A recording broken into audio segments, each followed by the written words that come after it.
delas. Rio de Janeiro, 28 de setembro de 2011. Realização Museu da Pessoa, entrevista número WMHV 005.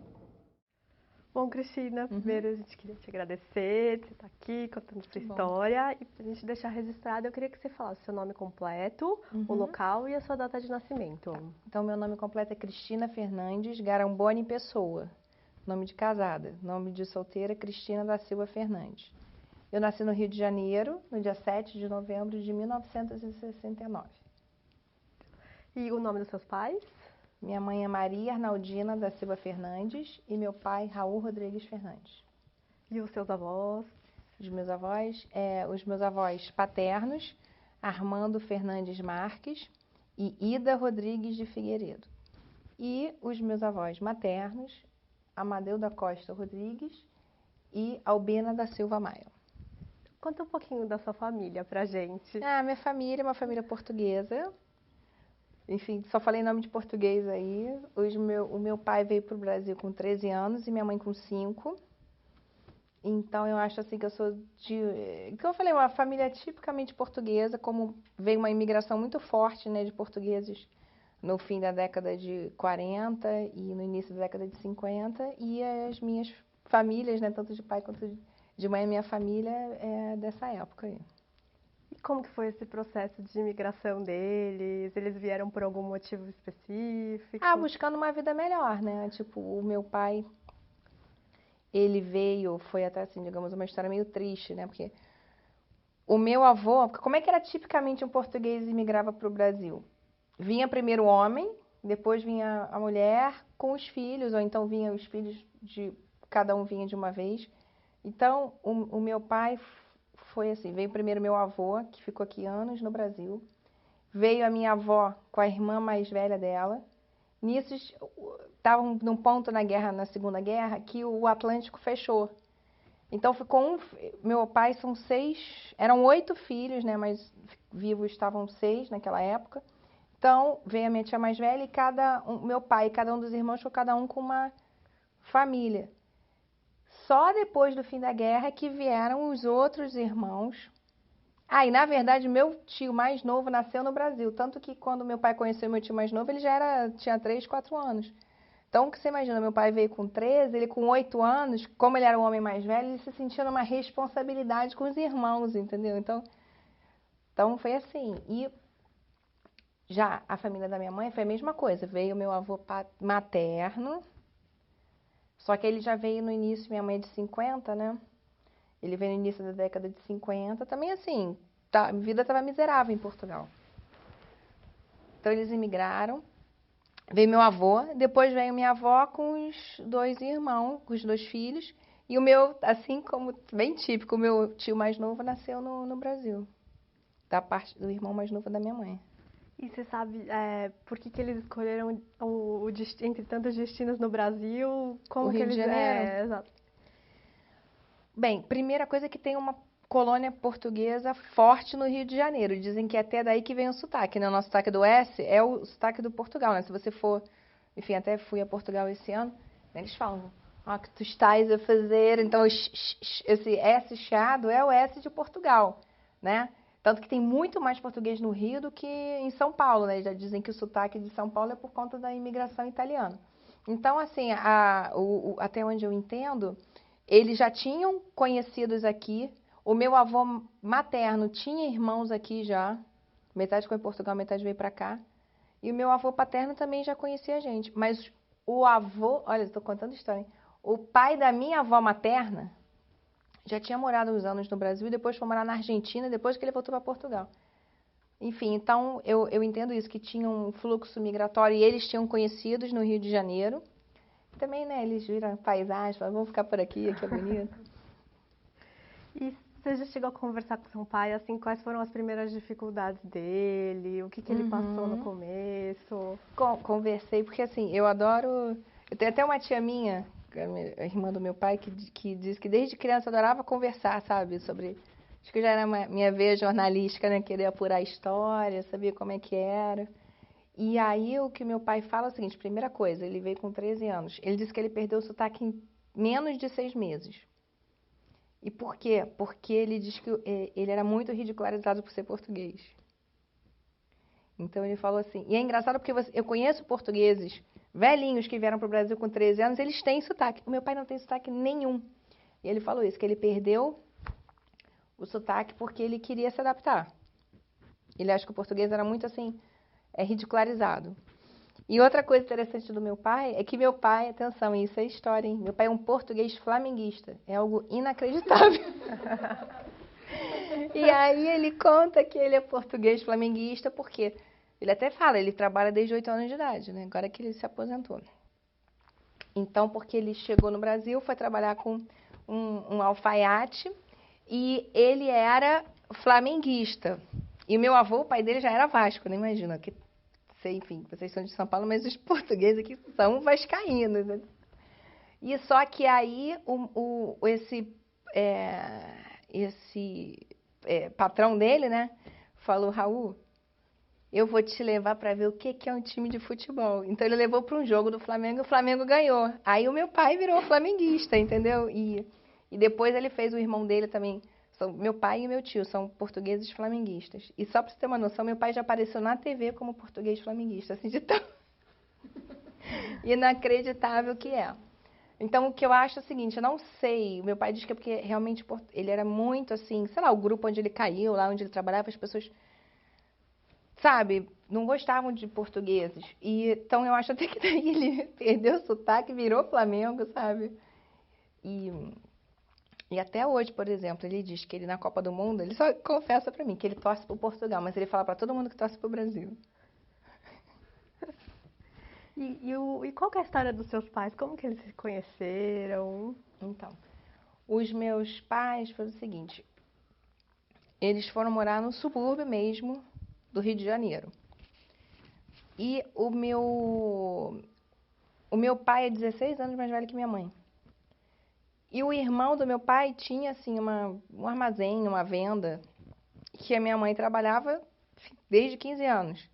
Então, meu pai ficou de olho na minha mãe, entendeu? E aí começaram a namorar, e tanto que minha mãe casou com 19 anos, ela faz aniversário em janeiro, casou em janeiro, e eu nasci em novembro, então foi particularmente rápido. Mas foi isso. Então, o que o português vinha fazer aqui no Brasil? Vinha trabalhar com comércio, né? Padaria, armazém, açougue, né? Então essa foi a história. E os dois trabalham com comércio? Aí... Já trabalharam, né? Meu pai, todo tipo de comércio já teve. Ele, tudo, padaria, armazém, esse pequeno comércio bem de português. Aviário e como meus tios também. Eu falei, eu vou fazer essa bica chorar.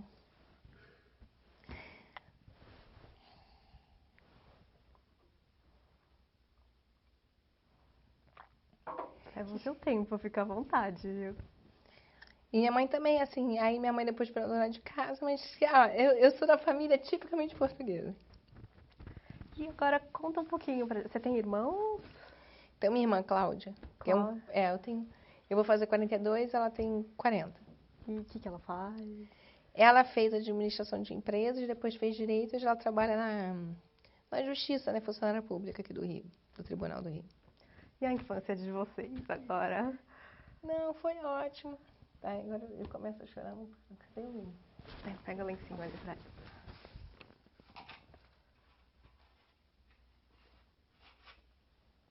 Achei que fosse mentira, por isso que não me deixei preparada. Do quê? Achei que fosse mentira. Mentira como? Que você ia chorar. Não, imagina. Não, então, quando a gente era muito pequena, eu, assim, não tenho tantas lembranças, tenho algumas lembranças, né? Então, como eu falei, minha família era mesmo do subúrbio, né? E aí, a gente morava todo mundo perto dos primos, né? Então, foi uma infância, digamos assim... Porque depois eu me mudei para Ilha do Governador, que também é na Zona Norte, mas, digamos, né, já é um bairro melhor da Zona Norte. Que aí, sim, eu tenho bastante lembranças, né? Que você já tá maiorzinha, né? E... Então, tanto... Assim, qual é a minha recordação também? Mesmo na ilha, mas mais novinha. Então, eu brincava, assim, com os meus primos, com as minhas primas.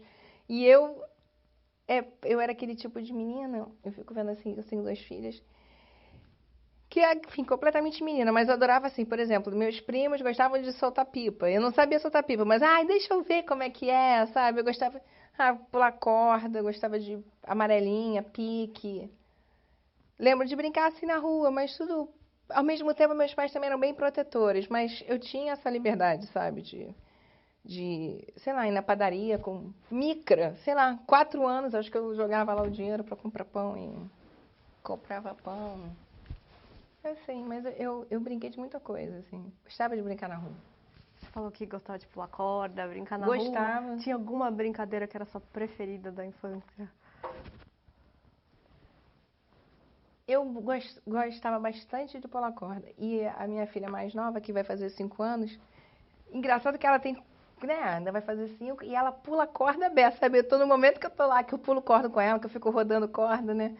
E ela pula direitinho, e eu até falei, poxa, Rafa, é Rafaela, como a mamãe pulou corda? Pulei muita corda.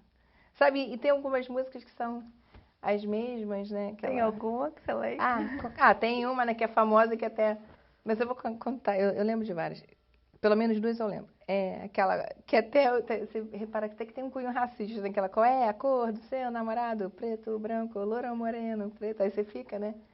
E a outra, como é que é? Um homem bateu em minha porta e eu abri, senhoras e senhores. Aí tinha que fazer uma rodadinha, assim, aí bota a mão no chão. Eu fazia isso tudo. Elástico eu gostava. Sabe o que é elástico em São Paulo, isso? Gostava de pique, só não gostava de piquetar, porque eu não era ágil o suficiente com os meninos, então. Mas gostava de pique árvore. Como que era piquear? Ah, tinha um monte de árvore, você tinha, quem tivesse, pra não ser pego, tinha que encostar numa árvore. Tinha pique tudo, né? Pique esconde, pique tá, pique alto. Já brincaram disso? Pique alto? Tem que subir num lugar alto. Piquetar é o seguinte, salta todo mundo, então tá comigo, aí você passa pra você, tá correndo, você cai e fica que nem uma loucura total, esse eu não gostava, porque tinha os meninos muito hábeis, né, sabe, tipo, corria mais do que eu, ficava aquela loucura, mas eu brincava muito com esses meus primos, sabe, que ficava todo mundo, mas isso é quando eu era pequena, porque quando eu fui pra ilha, que já era assim, eu nem sei precisar a época, mas eu, mais grandinha, né, sei lá, talvez 10 anos, não sei, ou menos até. Aí eu já não morava tão perto dos meus primos, mas também tinha amigos, né? Que a ilha também é outro lugar que tem muito português. Muito português. Sabe? Tipo, sei lá, muito amigo, filho de português. Então, era assim uma colônia, né? Que português adora se juntar, né? E essa convivência, assim, essa colônia portuguesa, conta um pouquinho como que eram as suas festas de família, a questão dos costumes, tradições. Uhum, conto. Não, a gente, assim, até hoje, né, também se reúne, né? Então, aquela coisa de almoço de domingo. O que os meus pais não eram, mas esse já é mais a pessoa da Tijuca, que tem aqueles clubes, né? Como é que eu vou te falar? O clube da cidade, entendeu? De Portugal. Isso eles não tinham, não, mas... Por exemplo, o que a gente fazia? Ah, bacalhau, né? Sempre, tipo, ir à missa. E a missa é um evento, entendeu? Sabe, primeira comunhão é uma coisa assim, um momento importantérrimo. Fazer, o que mais? Coisas assim, muitas. Ah, visitar a volta do domingo, né? Quer ver outra coisa que eu lembro quando eu era micra? Pede bênção pro teu avô, pede bênção pro teu tio. Ah, bênção, pô, bênção, tio, não sei o que lá, não sei o que lá. Fazia isso. E Então, Natal, aniversário, teve algum que todo te mundo junto no marcou? Natal. Como eu falei, idade de bacalhau. E... Então, assim, era... Realmente, é muito família, né? Tinha aquela coisa de estar sempre junto, né? Muito católicos, muito católicos. Minha família é muito católica. Tipo, eu tenho 3 primos padres. Eu tenho primos padres, você conta cheias beatas, não sei o quê. 2 são padres em Portugal e um padre aqui no Brasil. É primo, assim, de segundo grau, né? Mas muito junto, esses primos. Então, muito catolicismo, muita igreja, muita Virgem Maria. Poxa, Fátima é um evento, né? Tipo, tanto que o aniversário da White Martins, dia 24 de maio, é dia de Nossa Senhora, né? Então, quando eu falei 24 de maio, quando me falaram, cheguei na White. Gravar que o aniversário da White era 24 de maio foi muito fácil. Porque era isso, essa coisa de da Virgem, né? Que a Virgem de Fátima é 13 de outubro, mas a Nossa Senhora é 24 de maio, né? Então, é isso, foi... E teve algum aniversário seu que você lembra, assim, que você tem alguma memória marcante? Eu tenho memórias, assim, como eu falei, bem pequena. Eu me lembro que meu de 5 anos, no jardim de infância, minha mãe fez um bolo que era um palhacinho. Isso eu lembro, eu gostei muito, foi na escola. Então, bola, não era como é aniversário hoje, né? Que é praticamente sei lá o quê, um evento, né? Tipo, todo mundo mágico, isso, aquilo, não sei o quê. Mas que eu gostei bastante, os meus primos iam também. E outro também, que quando eu fiz 7 anos, era a Margarida, essa é a mulher do Pato Donald também. Que ela carregando uma margarida, assim, que eu achei uma graça, aquele bolo, achei o máximo. Mas era assim, né? Era o bolo, isso era o máximo, né? O bolo com o tema, um monte de bola, aí você comprava, no máximo era, fazer aquelas balas, como é que fala? Aquelas balas de coco, né? Enrolada, e botava, por exemplo, na garrafa aqui, tinha uma coisa que você botava uma roupinha com o personagem. Então era isso, mas eu gostava também dos aniversários, né? Era bom, meus primos. Você mencionou o Jardim da Infância, você lembra qual que foi a sua primeira escola, o seu primeiro dia de aula? Lembro. Era o Colégio Salesiano, que é em Rocha Miranda. E eu lembro perfeitamente do meu primeiro dia de aula. Conta pra Eu tinha gente. 4 anos de idade. Os meus pais foram me levar. E como eu falei, minha mãe era muito protetora, né? Então, por exemplo, foi um monte de 40 crianças, né? Não era aquela coisa, né? Pequenininha, não. Eu tenho umas 40 crianças. Aí, quem que tá lá, o pai e a mãe, pede pra entrar na sala de aula. Eu lembro que tava com a minha irmã no colo, os meus pais, né? Eu lembro de eu dar tchau. Que minha mãe tava com medo que eu chorasse. Ela falava assim, Cristina sempre foi independente. Primeiro dia de aula, aquelas crianças chorando, a Cristina lá, dando tchauzinho, tipo... Assim, sabe? Por que vocês estão aqui me vendo? Vai embora, tchau. Mas assim, feliz, né? Então, isso que minha mãe fala. Sempre foi excelente aluno. E, sei lá, gostava de ir na escola. Fiquei super independente, assim, também. Sempre uma pessoa independente. E durante essa sua trajetória escolar, depois primeira série, segunda série, quais que eram as atividades? Você lembra? Você teve educação religiosa? Tive. Tinha coral? Tinha festinha na escola? Tinha festinha na escola.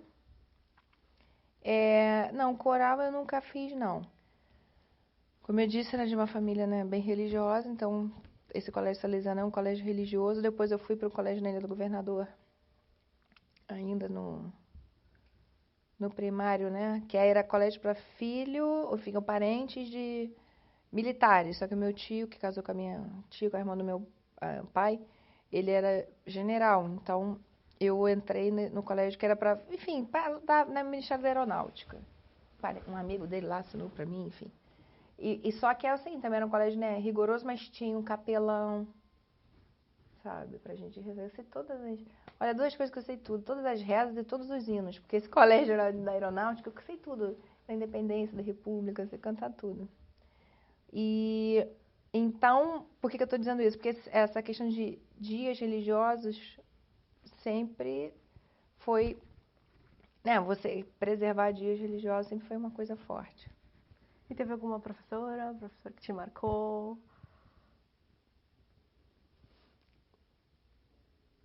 Eu acho que eu gostei mais dos professores. Por exemplo, do primário, sinceramente, não. Engraçado, né? Mas não me marcou. Assim, mais velho. Eu gostei do segundo grau. Tem um... Se falar assim, ninguém assim que eu fico vendo que às vezes as pessoas têm um professor que inspirou, assim. Não, tive vários professores muito bons de português. Também, assim, né? Sempre a matéria que você gosta mais vai ser a matéria... Por exemplo, eu sempre até contei, né? Sempre gostei de história, geografia, de português. Mas não acho que eu posso considerar assim que um professor eu tive assim uma super ligação com um professor, não. E você lembra, você ficava só de manhã na escola, só à tarde, a sua rotina, assim, tinha alguma outra atividade que você fazia? Não, aí depois assim, eu mais velha, com 11 anos, né? 11, 12 anos, aí eu também adorava ir pra cultura inglesa, né? Era outro evento, né? Porque aí foi quando eu comecei a pedir para os meus pais para eu pegar o ônibus sozinha, andar, né? Como eu falei, eu sempre gostei dessa sensação, né, de independência, entendeu? poder, porque, né, vigiada ali, você... Então, isso que eu lembro que eu gostava dos meus amigos da cultura, sabe, de ir sozinha pra cultura. Isso sim. E eu fiz também, mais ou menos com a cidade. Também cheguei a jogar vôlei, nada demais, mas ou dança também. Sempre fiz uma outra atividade.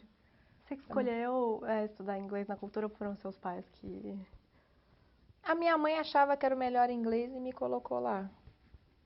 Mas foi bom, muito bom pra mim. Né? Que ela me colocou com 11 anos, você vê, meus pais não têm muita instrução, mas foi uma coisa que, assim, minha mãe... Me lembro de eu com 9, 10 anos, ela indo na cultura, aí falaram na época que eu tinha que entrar com 11. Então, foi a minha mãe que escolheu. Você vê, eu falo, até hoje eu tenho que falar bastante inglês no trabalho, né? Quer dizer, foi uma coisa muito boa pra mim. E, Cristina, você foi crescendo, a sua história foi desenrolando e você começou a ter interesse por alguma... Você falou que gostava de história, geografia, alguma coisa te chamava mais atenção, começou a pensar na tua carreira, no que você queria fazer da vida? Se eu te falar que desde 11, 12 anos eu queria ser jornalista. Sério mesmo? Mas por quê? Engraçado, né? Eu lembro assim, quando eu era pequenininha, eu sempre achei banca de jornal uma coisa incrível, né? Aquelas revistas, sei lá, né, revistinha, em quadrinhos, eu sempre gostei de ler. Eu sempre fui curiosa. Sempre fui curiosa. Então, sabe, essa coisa de você, que eu falei, né, que eu ficava entrevistando minhas tias e escrever, então era uma coisa prazerosa. Aí eu comecei a ver, aí eu me lembro que uma tia-avó minha, quando eu tava falando o que eu gostava de fazer, ela falou, que você não pensa em comunicação? Juro por Deus, foi assim uma coisa tão... Aí que eu fui descobrir que era jornalismo, que era publicidade, não sei o quê, mas eu sempre quis ser jornalista, entendeu? Fazer comunicação, porque eu acho que é uma... Eu achava assim, poxa, você aprender uma coisa diferente cada dia, né? Você entrevista uma pessoa, você tá entrando em contato com o mundo, com a visão, com a perspectiva daquela pessoa. Então, eu achei... Foi fácil escolher. Antes da gente entrar na sua carreira, né, eu queria te perguntar, durante sua adolescência, juventude, o que você gostava de fazer, onde você gostava de sair? Eu adorava sair. Desde pequena, tipo assim, pequena assim, 14 anos tinha. Por exemplo, todo domingo tinha uma boatezinha lá na ilha que os adolescentes iam. Eu ia. Sexta-feira tinha um clube lá na ilha também. Era assim, né? Sexta, o tal do Yacht Clube, domingo era o tal do Bicão e sábado tinha uma festinha em cada lugar. Eu sempre adorei. Ir sair, dançar, namorar. Aí depois, mais velha, gostava de ir à boate. Eu gostava. E você tinha um grupo de amigos da escola, do bairro que... Tinha que eu saía, que eu ia, né? Era todo mundo da ilha, né? Como eu estava dizendo. Tem uma amiga minha que é minha amiga até hoje, da cultura, que estudava no mesmo ano do que eu da escola. Não na mesma sala, mas no ano, a Alessandra. Meus amigos da escola também, minha irmã. Amigos também do bairro. Se encontrava um monte de gente, era legal. E depois, mais velha, já... Também um pessoal da ilha, o pessoal da faculdade. E alguma história pitoresca ou marcante dessas suas saídas, assim? Ai, mas assim pra contar, né? Pode contar, ou não precisa se dizer também. Sim, eu acho que também... Não, me lembro disso, que aí quando eu já era maior, que aí foi quando eu comecei a querer, ai meu Deus, que saco morar na ilha. É que quando eu tava na faculdade tudo era na Zona Sul, né? Então eu me lembro, eu fico, meu Deus do céu, como é que pode? Eu com 18 anos pegava aquela Avenida Brasil, enorme, pra ir pra Zona Sul, não sei o quê. Aí saía com os amigos, divertia, era tudo ótimo. Tem nenhuma história assim especial, então. Não sei se eu tô me... Olha, realmente não tô lembrando, tá? De repente até tô me censurando, né? Pra não... me boicotando. E aí, Cristina, me conta, como que foi esse processo de entrar na faculdade? Esse último ano de escola? Eu sempre fui excelente aluna. E aí eu estudava num colégio na Ilha do Governador, que nem é tão bom assim. Por exemplo, hoje eu estava vendo no Enem, é 100º, 57º, algo nessa linha. Mas eu sempre fui excelente aluna. Eu não fiz cursinho, não fiz nada. Passei para comunicação no FRJ, que era assim, naquele ano foi até mais disputado que medicina em relação ao candidato vaga. Então, assim, foi um dos momentos mais emocionantes da minha vida, porque, não sei se vocês entendem, eu não... Apesar de eu ser excelente aluna, era bem difícil você passar. Então, assim, eu não fiz cursinho, não fiz nada. Foi realmente assim... Quer dizer, o que é o certo, né? Você adquirir o teu conhecimento na tua vida escolar. Então, eu me lembro... Olha que coisa interessante. Eu fiz o vestibular, senti que eu fui bem. E eu fiz muito ponto em história, geografia, português, inglês. Não fui tão bem. Fui na média ou acima da média, tá? De química, física, matemática eu fui bem também. Não, mas assim, história, geografia, eu fiz muitos pontos. E eu fui buscar o resultado do meu vestibular na porta do Jornal Globo. Quando eu vi que eu não posso descrever, porque eu me lembro das minhas amigas que foram fazer Impacto, Baense, outras escolas, quando eu falava assim, Cristina, você entende que metade da turma de humanas é só comunicação? Eu falei, tudo bem, mas é o que eu quero, né? Deixa eu fazer, senão eu faria outro ano de cursinho. Quando eu vi, aí eu fui vendo lá, né, as faculdades menos procuradas, né? Faculdade da cidade. Eu fiz o último ano unificado aqui no Rio, aí vi Faculdade da Cidade nada, Gama Filho nada, UERJ nada, UF nada. A última da FRJ eu falei, agora não. Quando eu vi meu número, eu chorei tanto. Eu chorei muito. E aí, depois... Tá vendo? Isso você vê que é chorada. Você estava sozinha? Não. Com os meus amigos. E mesmo os que não tinham passado me... E aí eu virei tipo um mito na escola, sabe? As pessoas, não, você passou pra comunicação na FRJ. Eu falei, passei. E aí...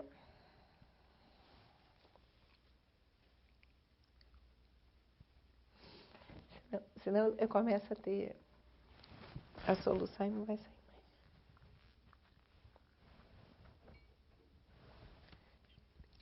Pode dar um tempinho.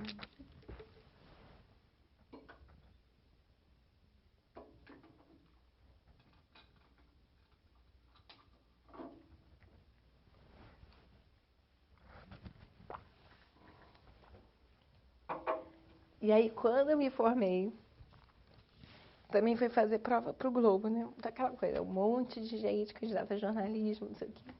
Aí, no ano que eu fiz, né, pro estágio, 500 pessoas, eram 7 vagas e eu passei. Então, quando eu terminei a faculdade, eu tava já empregada no Globo. Eu passei, eu tava no... Então, eu fui buscar o resultado na porta do Globo e eu me lembro de eu falar isso, poxa, que bom, né? Graças a Deus, porque eu terminei. Quando eu me formei, eu já estava com emprego no Globo. E aí, desses 7, ficaram 3, eu fiquei. Então, assim, foi muito... Sei lá, achei bem interessante, né, ter fechado. E como que foi, assim, entrar na faculdade, esse primeiro ano? Não, foi bem interessante. Para mim foi um choque também, ao mesmo tempo, porque eu fazia no colégio para filhos de militar, né, na Ilha do Governador. Pegava um ônibus. Depois, eventualmente, até mais velha, eu já ia algumas vezes de carro.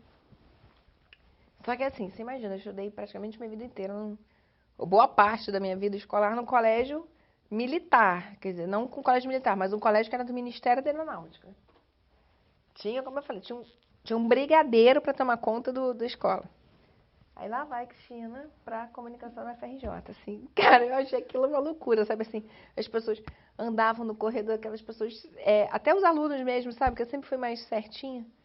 É o pessoal com uma cara de maluco, sabe? Gente fumando maconha no corredor. Eu falei, meu Deus do céu, onde que eu vim parar? Ela tá rindo que ela sabe o que eu tô falando. Gente, eu falei, que é isso? Aí o professor... Aí logo pra me arrasar, né? Imagina, eu me achava, né? Tava me achando inteligente, ainda mais que eu tinha passado pra comunicação na FRJ. Sabe? Ninguém tinha feito curso, nunca estava em um bom colégio, eu passei, não sei o quê. Tava me achando o máximo. Gente, aí primeira prova, sei lá, um professor chamado Saboga, sociologia do não sei o quê. O cara deu nota baixa pra todo mundo. Acho que eu tirei 2,5. Nossa senhora, que é isso? Tirei 2,5. Então foi assim, foi um choque por isso. Poxa, eu saí... Mas eu queria... Sempre sonhei em morar na Zona Sul. Então eu tava, né, estudando na Zona Sul, vários amigos dali.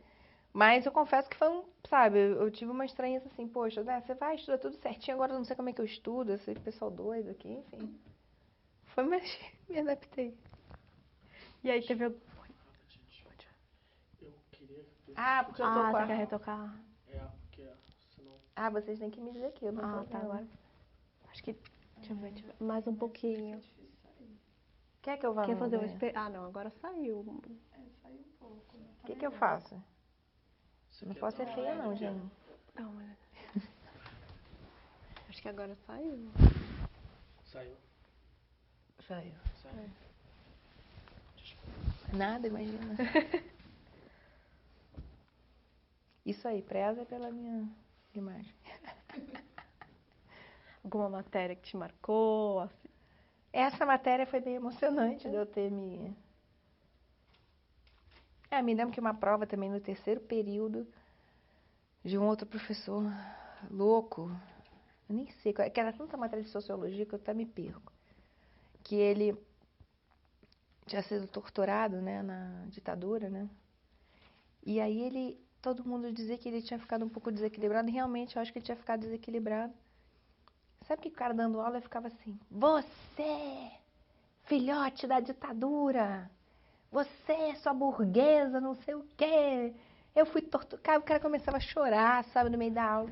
Aí ele deu uma prova pra gente pra fazer em casa, que eu lembro que eu virei uma noite com umas amigas minhas, tinha uma que era mais velha do que, né, porque nessa época eu estava no terceiro período, eu tinha 18 anos. Tinha uns 6 anos a mais do que a gente, ela já era casada, estava fazendo um mês de casada lá, fazendo a prova com a gente. Porque eu virei à noite, entendeu? Eu já falo, gente, não é possível que a prova fosse aquilo tudo, passei na prova. Aí eu me lembro que eu voltando da faculdade, nesse dia que eu virei à noite, entreguei a prova pro louco. Eu me lembro de eu voltando no ônibus assim, sabe? Batendo aqui, eu dormindo, todo mundo rindo da minha cara. Eu falei, pode rir da minha cara que eu quero dormir aqui nesse ônibus. Enfim, por exemplo, isso aqui eu acho que é uma característica minha. Eu sempre fui muito assim, certinha, sabe? Então, por exemplo, por que eu vi? Sei lá, dane-se que eu tirasse nota vermelha, mas não, eu queria fazer a coisa certa, né? Mas foi isso. E aí o que eu achei da faculdade de jornalismo é que é muita coisa assim de filosofia, sociologia. Não que eu não gosto, mas eu queria uma coisa mais prática. Então logo fui fazer um monte de estágio, sabe? Fiz 8 estágios na faculdade. Vários 2 ao mesmo tempo. Então foi lá que eu achei que eu peguei, né? Que eu aprendi. Claro que te dá uma base teórica, mas você também, sabe? Eu falei, pô, mas eu vim aqui para estudar jornalismo. Então eu fui correr por outros, entendeu? Por outros lados, né?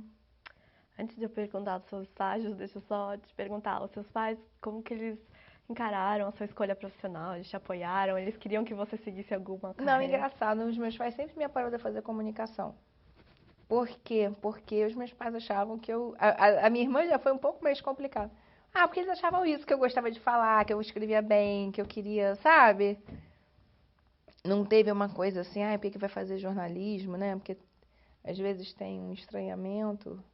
Não, eles acharam assim, eu era tão segura, eu sempre fui, sabe, nova, assim, articulada.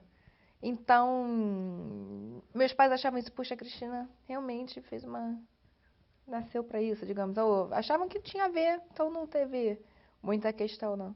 Meus pais acharam também, ficaram muito felizes quando eu passei pra faculdade. Então, tudo bem. Não teve nenhum tipo de, assim, de crítica, não.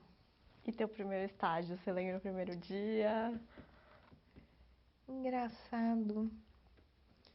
Eu não lembro o primeiro dia, mas eu lembro, óbvio, eu lembro onde é que foi. Foi na Notícias da UFRJ.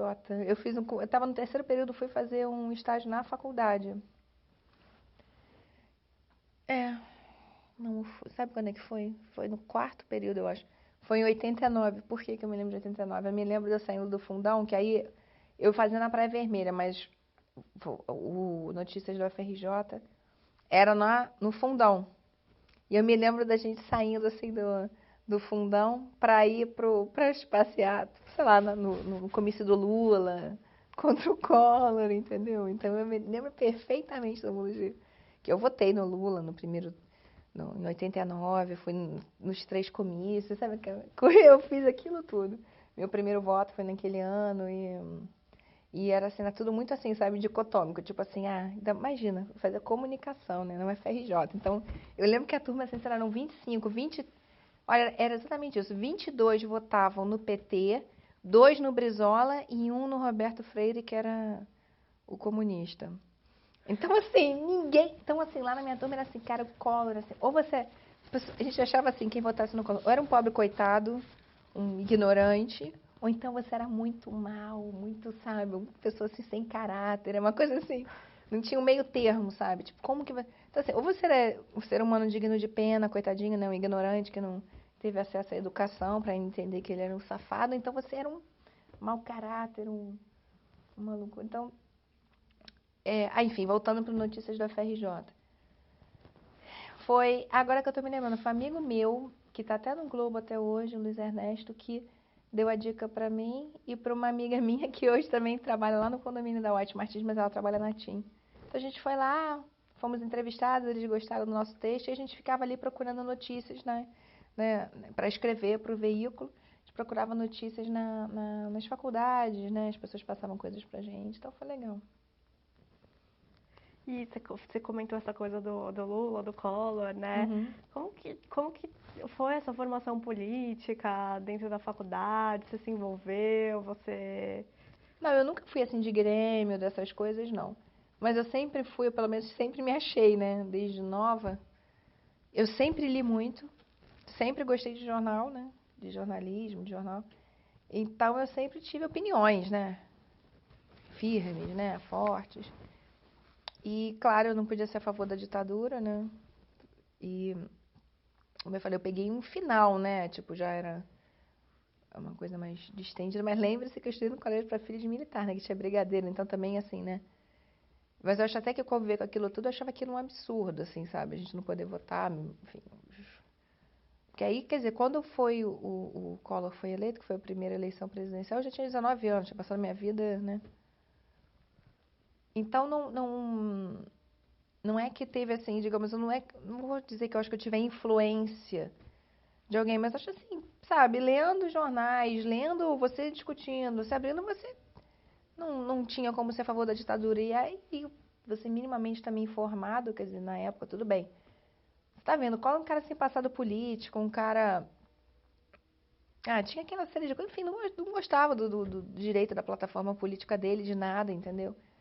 E o Lula, claro que eu tinha muita inocência, né, em relação ao Lula e ao PT, mas a gente achava que era enfim, eu e as pessoas como eu, né, achávamos que era uma alternativa mais séria para o país, né? Uma alternativa, assim, era uma visão até ingênua, né, naif, mas eu tinha certeza, eu lembro que eu tinha um namorado também, mas ele morava na ilha, fazia economia. Nossa, mas a gente ia nos comícios, a gente, sabe, ele então ficava com raiva quando via as pessoas votando no Collor, entendeu? Eu discutia com o tio, e, nossa, era uma coisa assim, muito engraçada. E os outros estágios, assim, quais foram as outras experiências Eu que você... fiz na ONU, porque também sempre, né, fiz várias línguas, eu estudei inglês, né, desde novinha, depois eu fui pro francês, cheguei a estudar um pouquinho de alemão, só que eu não dava tudo na faculdade, eu não conseguia conciliar tudo. Então, peraí, deixa eu contar. Da ONU você fez em qual? Logo na sequência Mas você fez da notícia assim, da na FRJ. Unesco, Unicef, Não, qual? na ONU, no escritório da ONU, né? aqui no Rio de Janeiro. Ah, tá, Tem o escritório da ONU Tem um no que é Rio de Janeiro. entendi. E fiz na Secretaria de Saúde do Rio de Janeiro. Eu trabalhei numa revista do Yacht Clube lá da Ilha do Governador, que eu me lembro que era uma Marajá na minha... Porque como eu já tinha carteira assinada, sei lá, ganhava miséria, sei lá, 3 salários mínimos, sei lá, não sei, 5, não sei. Não me lembro mesmo. Eu lembro que não era um salário, que eu, tipo, comprei um monte de coisinhas pra mim. E sempre fazia... E tinha um outro estágio. Aí no Globo, né? Mas o Globo foi mais... mas eu fiz tanto estágio, peraí que eu vou me lembrar. Notícias do FRJ, a ONU, o Globo. É que eu já não ponho nem mais no currículo, você até esquece, né? Mas eu vou lembrar, mas eu fiz outros estágios com certeza, que eu me lembro que eu tinha, eram 8 períodos, eu tinha 8, tive 8 experiências profissionais como estágio. E assim, você começou a pensar, não, eu quero seguir para essa área mais, sabe? Eu quero focar nisso, naquilo. Não, foi assim, você na comunicação, pelo menos naquela época. Então, por exemplo, eu botei minha primeira opção em jornalismo, segundo publicidade. Então, eu já passei para jornalismo, eu já comecei no jornalismo. E era o que eu queria mesmo, era também a carreira mais procurada. E aí é o seguinte, quer dizer, é diferente de hoje, né? Era um momento de hiperinflação, o Brasil, tipo, não era o país do futuro, sabe? Então, você não tinha tantas oportunidades de emprego. Então, o que eu fiz foi o seguinte, por exemplo, o único lugar naquela época que fazia concurso, prova, era o Globo. Não tinha pro dia, não tinha na TV Globo. A TV Globo naquela época não abriu estágio. Então, foi assim, eu me candidatei me lembro que eu fui pra Folha pra fazer também em São Paulo, prova de estágio, só que aí, claro, né, eu preferi o Globo, né? Não precisava mudar de cidade. E aí, quando eu passei pro Globo, então, poxa, ai, que bom, então eu tô onde eu podia estar, né? Onde eu queria estar. Aí eu passei, depois fiz um estágio no Globo muito bom, foi com certeza o melhor estágio. E aí eu fui aproveitada no segundo caderno. Também foi outra, né, são várias vitórias, né? Até bom que você vai olhando pra trás, vai reconhecendo, porque tipo, geralmente você começava pelos jornais de bairro, e eu fui pro segundo caderno, mas assim, eu fazia naquela época tinha notícias de TV dentro do segundo caderno, então eu fazia notícias de TV, tipo, ai, me lembro que uma vez lançou uma novela que tinha sido gravada no interior de Minas, eu fui e voltei, porque eu fui ver como é que a pessoa tinha visto a novela na cidadezinha. Peguei, sei lá, 6 horas de carro com o motorista, fui lá, vi o pessoal, voltei pro Rio. No dia seguinte tive que ficar o dia inteiro com a Xuxa, eu odiava aquilo. Tipo, ai, um dia com a Xuxa, vendo onde a Xuxa gravava, não sei o que, aquelas pessoas falando de Xuxa, ai, que ódio que eu tinha daquilo. Aí depois, porque eu não queria fazer esse tipo de jornalismo, aí eu recebi um convite para ir pra TV Manchete, fazer esportes, que aí olha, decorei, comprei álbum de figurinha, decorei a cara de todos os jogadores de futebol, juro por Deus. E aí fiquei um ano lá, também foi um grande aprendizado pra mim. Aí já como profissional. Aí no ano seguinte, que foi 93, eu já conheci muita gente no Globo, eu não queria ficar fazendo aquele negócio de novela, por isso que eu saí. Aí eu fui pra Internacional, que era o assunto que eu, né, achava que era o máximo, estava muito feliz. Aí eu fiquei no Globo, né, até 2000. E aí Fui conta várias um carreiras. pouquinho dessa última fase, assim. Não, aí no Globo, 93, de 93 a 95, eu era redatora da Internacional. Adorava escrever. Ai, conflitos do Oriente Médio, sabe? Europa, o euro, não sei o que estava na formação da União Europeia. Só que na Internacional também não é, digamos, o lugar, por mais que seja bacana, não é o lugar mais nobre, né? Aí eu me lembro quando chegaram pra mim, chegou um diretor lá e falou, Cristina, você tem que ir assim pra economia, pra política. Aí eu fui pra economia. Surgiu uma oportunidade, eu fui da economia, fui repórter, fui redatora. Aí fui lançar, quando teve o lançamento. Ah, e teve o seguinte no Globo. Quando eu era redatora da economia, tinha 26 anos, eles fizeram, digamos, um concurso. Porque eu sou boa de concurso. Aí, para escolher 6 jornalistas. Não, peraí, como é que é? 4, depois eles estenderam para mais 4. Fizeram prova de informática, de português e de inglês, para ficar um dia, toda segunda-feira, só estudando, e depois a gente ia para a Universidade de Columbia estudar New Media. Aí quem passou? Eu passei, a Germana passou, da Approach, e mais 2, e depois estenderam para mais 2. Então, ali foi. Por que o Globo fez ali? Ele queria que a gente, assim, entender que internet é essa, né? Isso. Então, aí eu fui aproveitada e virei subeditora do Globo Online, na época do lançamento do Globo Online. E, tipo, eu era a pessoa em cargo de chefia do Globo mais nova. Com 26 anos, foi uma experiência incrível, né? Aí, dali, era assim, o embrião da internet. Enfim, no lançamento do Globo Online, né? 96 isso. Ou 97, agora tô na dúvida. Tô na dúvida. Se foi 96 ou 97. Acho que lançou em 96. E eu fui pra Columbia em 97. E depois de um tempo, o Globo ia lançar o jornal Extra. Aí eu fui para a equipe, que foi 4 meses antes de lançar o Extra. Fiquei lá também um ano e pouco. Aí eu voltei para a Economia do Globo, aí como subeditora, né, da Economia do Globo. Foi onde eu fiquei até 2000. Subeditora responsável por negócios e infraestrutura do jornal. Fechava a primeira página. Era responsável pela edição de domingo da Economia. Umas coisas que eu acho que eu não estava nem preparada para fazer, mas só Deus sabe como é que eu fiz, tipo, quanta gastrite eu tive para pegar uma coisa que era maior do que na época. Vou contar uma história que eu juro que é real. Eu tive minha primeira filha, né? Então voltei de licença maternidade, estava no Extra, aí me puxaram com 15 dias pro Globo. Aí me puxaram pro Globo, que bom, subeditor, o Globo, né? Melhor do que do subeditor no Extra. Falaram, Cristina, além de pegar negócio de infraestrutura, você vai fechar a economia de domingo, que é assim, a coisa mega importante. O jornal de domingo é a mais importante. Eu falei, Eu cheguei pra minha chefe na época e falei, vem cá, não tô entendendo. Ótimo, tudo bem. E eu voltando de licença maternidade, não é nem um bom momento pra você pegar um desafio grande. Aí eu falei, me explica aqui uma coisa, por que você me escolheu pra fechar o Jornal de Domingo, sendo que tem outros subeditores aqui? Eu sou a mais nova, né? De tempo, de experiência, e acabei de chegar. Falei, Cristina, porque todo mundo já brigou com a editora executiva responsável, e você, como é nova, não brigou com ela. Então, foi um momento tenso da minha vida, porque você tá voltando de licença maternidade. Você quer tranquilidade, tudo bem, vamos te promovem, bom. Aí me dá um desafio desse, realmente foi uma loucura.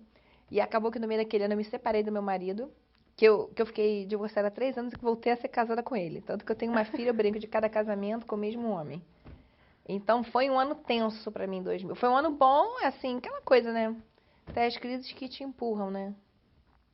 E foi o ano que eu decidi para comunicação corporativa, que foi um movimento excelente que eu fiz na minha vida, mas foi também corajoso, né? Porque eu tava, bem ou mal, já tinha uma carreira consolidada no Globo, né? E só que eu não queria mais aquilo. Cheguei à conclusão, sabe? Não queria mais trabalhar fim de semana, não queria mais trabalhar até de madrugada.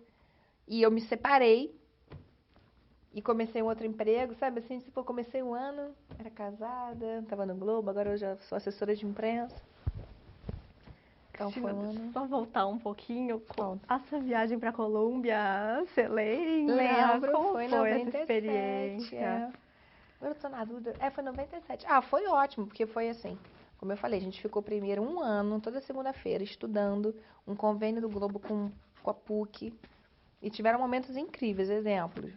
Primeira aula. Quem abriu a aula para esses jornalistas, assim, e tudo ali era secreto, tipo, off the records, né? Como se diz, nada que podia ser publicado. O César Maia deu uma abertura, fez a aula inaugural pra gente ali, para aqueles 8, dizendo como é que ele manipulava a imprensa. Você acredita nisso? Eu tive essa aula.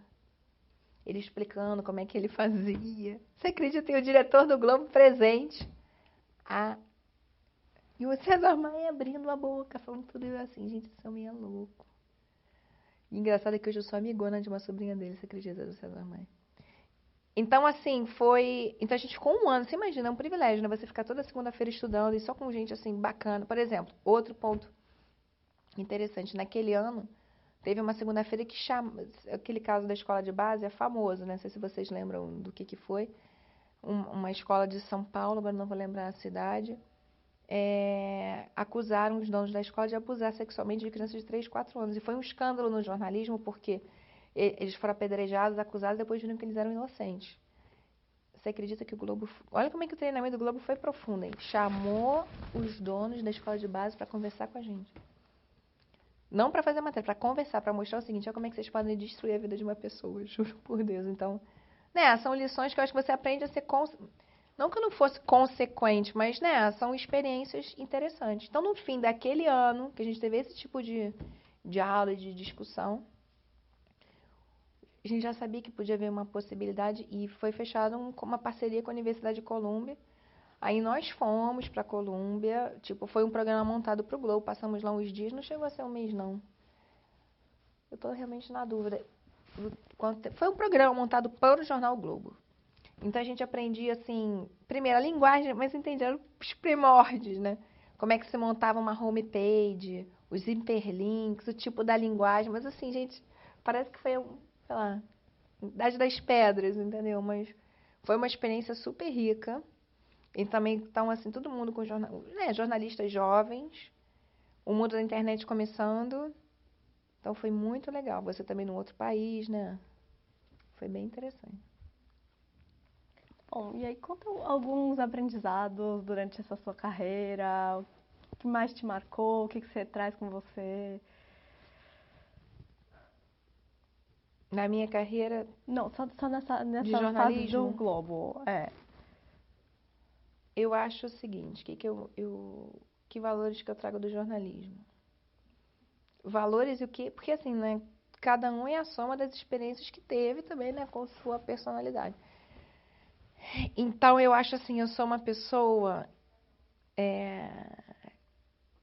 Como é que eu vou explicar? Não é que eu seja uma pessoa quente, no sentido assim, não de arrumar confusão, nem de não ser pensada, não é isso. Mas, por exemplo, como o jornalismo tem um compromisso com a notícia, com informar as pessoas. Por exemplo, se alguma coisa aconteceu 8 horas da noite, o jornal estava quase fechado, aí diziam assim, vamos virar...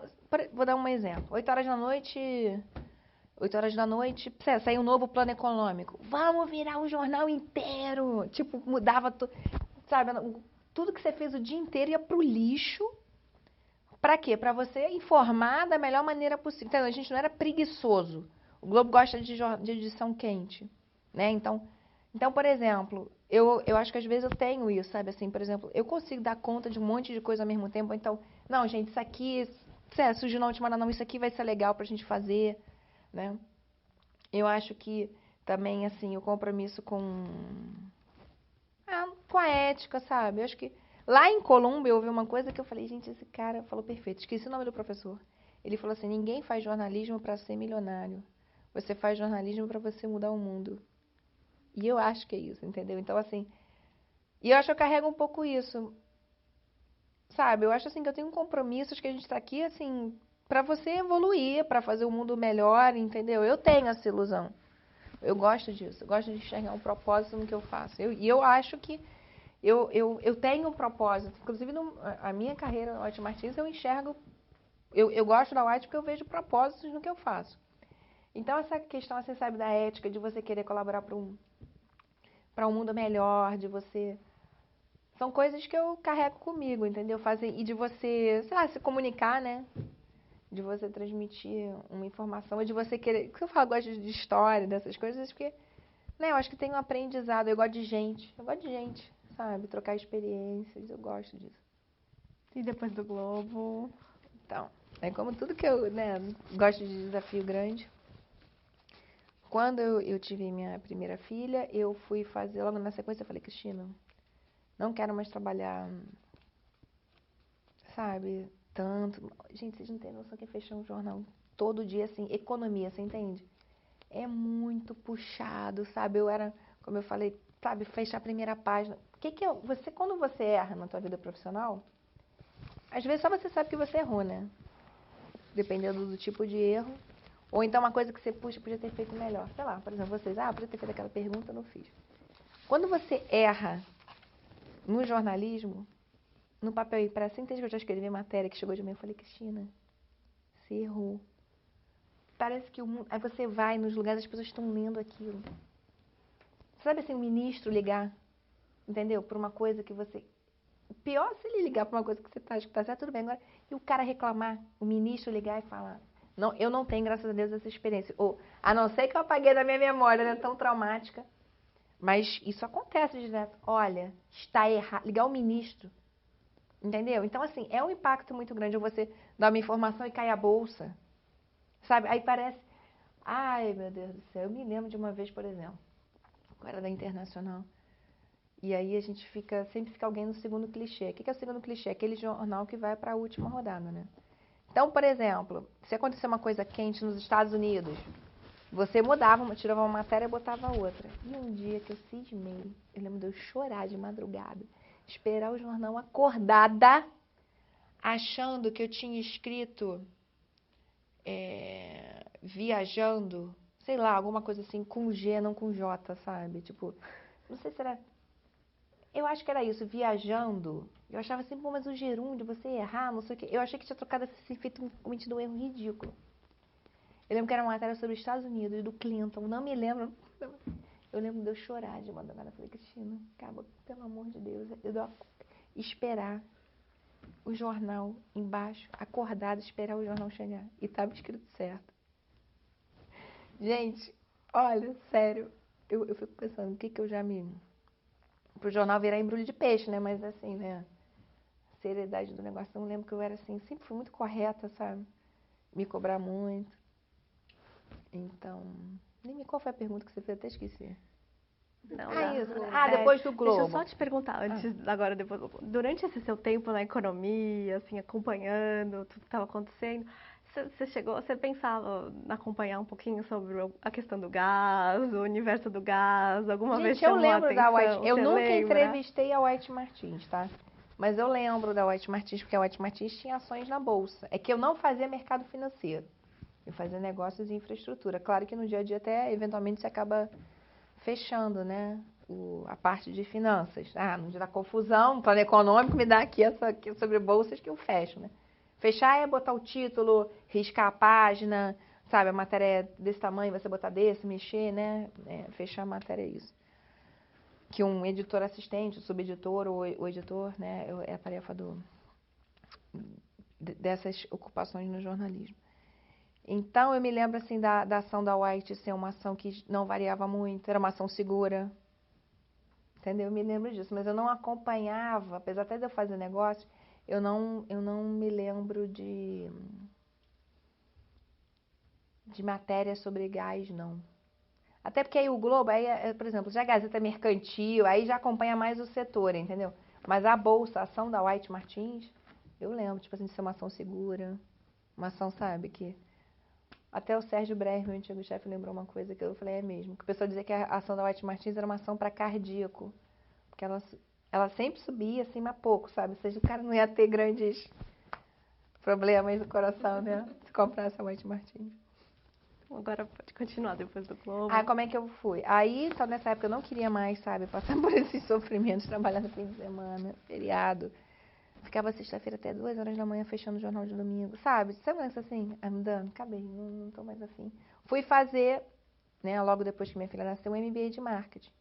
E adorei. E aí, nessa época também, eu como lá na Economia do Globo, eu também cobria a Telecom Itália, que na época era sócia das organizações Globo, na Globo.com. E eles estavam metidos numa super confusão com o Opportunity, do Daniel Dantas, na Brasil Telecom. É uma história longuíssima, mas assim, foi super bem coberta pela imprensa. Foi descrita como a maior guerra empresarial desde que Cabral chegou ao Brasil. Sabe, pela vez. Então, foi no início da briga, e aí os italianos não falavam nada e viram o seguinte, olha, o Daniel Dantas vai derrubar a gente. E o Daniel Dantas, na época, era tido assim como o garoto de ouro da economia, né? Depois é que se viu que ele era enfim, né? Acabou preso, né? Enfim, o mal que esse cara fez pro Brasil. Então, eu fui trabalhar para a Impresso Porter Novelli, que é uma assessoria de comunicação, como na conta da Telecom Itália, porque eu conhecia as pessoas da Telecom Itália, quer dizer, conhecia por telefone, né? Entrevistava. E eu falei, Cristina, então como eu falei, me separei, né? 1 mês e pouco depois veio o convite de eu ir para trabalhar nessa conta, como assessora de imprensa. Eu falei, Cristina, você tem que fazer é agora, é muito perfeito para você. Por quê? Porque eles precisavam de alguém, então eu não tinha experiência nem como assessora de imprensa, que é um trabalho diferente, mas era uma vaga sênior, então eu era, né, tinha cargo de chefe, fui por um salário que eu consegui. E, né, na verdade eu troquei 6 por meia dúzia, mas eu escolhi uma outra carreira, né? E aí é que eu fui fazendo uma série de cursos para comunicação corporativa. E o que você teve que aprender nessa guinada Marketing. nova? Comunicação de marketing, muito, entendeu? E até é o seguinte, o jornalista, ele critica muito o marqueteiro, né? Então, eu aprendi muito com... E foi interessante porque depois eu trabalhei para a Ambev, né, como sendo impresso. E lá a conta era mesmo de marketing. Então, até, por exemplo, esse pessoal todo que está mandando hoje na Ambev, né? O Carlos Brito, que é o presidente mundial, eu cheguei a dar media training para ele. O diretor de marketing, que hoje é quem manda na Ásia, na época, Miguel Patrício, também trabalhei com ele. Então, assim, eu pude acompanhar muito assim, as estratégias de lançamento da Ambev. Sabe, assim, aprendi marketing com eles, tinha reuniões com o Nizam Guanais, como assessora de imprensa, né, para trabalhar a imagem da empresa, com o Fábio Fernandes da Finasca. Depois eu fui trabalhar na Claro, então também tive mais contatos, né, com publicitários brilhantes, né, com Marcelo Serpa da UMAP. Tinha muita reunião, então você, quer dizer, não só fui buscar a formação, mas esse tipo de reunião, de contato, de você trabalhar com a estratégia foi muito rico. E fui também fazendo, né. Aí, claro, aí meu leque foi ampliando, né, das empresas que eu trabalhei, né, na Claro eu passei por muita coisa também de relações institucionais, treinamento de executivos para falar em audiências públicas, em CPIs, entendeu? Então, porque eu estava na Claro, pensando em São Paulo, lembra daquela do PCC, fechou, primeira vez fechou tudo em São Paulo? Não sei se vocês vão recordar, mas eu recordo bem. Primeiro dia, o que o mundo falou mal? Não falou mal como é que as armas vão parar nos presídios, é porque que os celulares deixam eles falarem, entendeu? Só que se falou muita besteira. E as empresas também estavam apavoradas, né? A alta direção da empresa. Então, por exemplo, as pessoas achavam que era assim, que se a Claro, a Vivo chegasse lá e desligasse o interruptor, tirava o sinal. Não é isso, você tirou de um raio. Nisso, quando a justiça, tudo em uma semana, quando a justiça falou tira, tirou-se o sinal. O que aconteceu? Pessoas morreram. Por quê? Porque o hospital fica sem celular, a ambulância. Então, assim, foi uma loucura, só que também tinham ligações para as empresas ameaçando os presidentes. Olha, a gente vai matar você. Gente, olha, um caos. Então, logo naquela semana, além de ter que lidar tudo isso com a imprensa, tinha que ser uma coisa corporativa, né? Era a gente com a TIM, com a Vivo, né? O que vamos fazer? Aí chamaram logo a gente para falar, dar explicações no Congresso, então tive que treinar executivo para falar. Foi muito rico a experiência, muito rica a experiência, mas também foi um período... Eu acho que eu gosto assim, sabe, também dessas coisas assim, mas... Não turbulentas, mas desafios, sabe? Desafios grandes. Vamos fazer o... Vamos. Cristina, tem que contar a história da carreira, falou que foi com você para Colômbia. Vou te falar que vocês 4 passaram, eu, ela e mais 2 que passamos fomos escolhidos, depois é que foram mais 4. Terminou contando Uhum. do momento do TCC, da questão da classe, Isso. dos celulares. E eu queria te perguntar, você...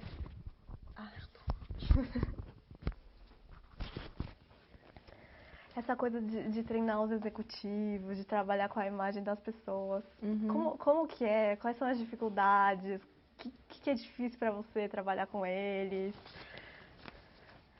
Olha,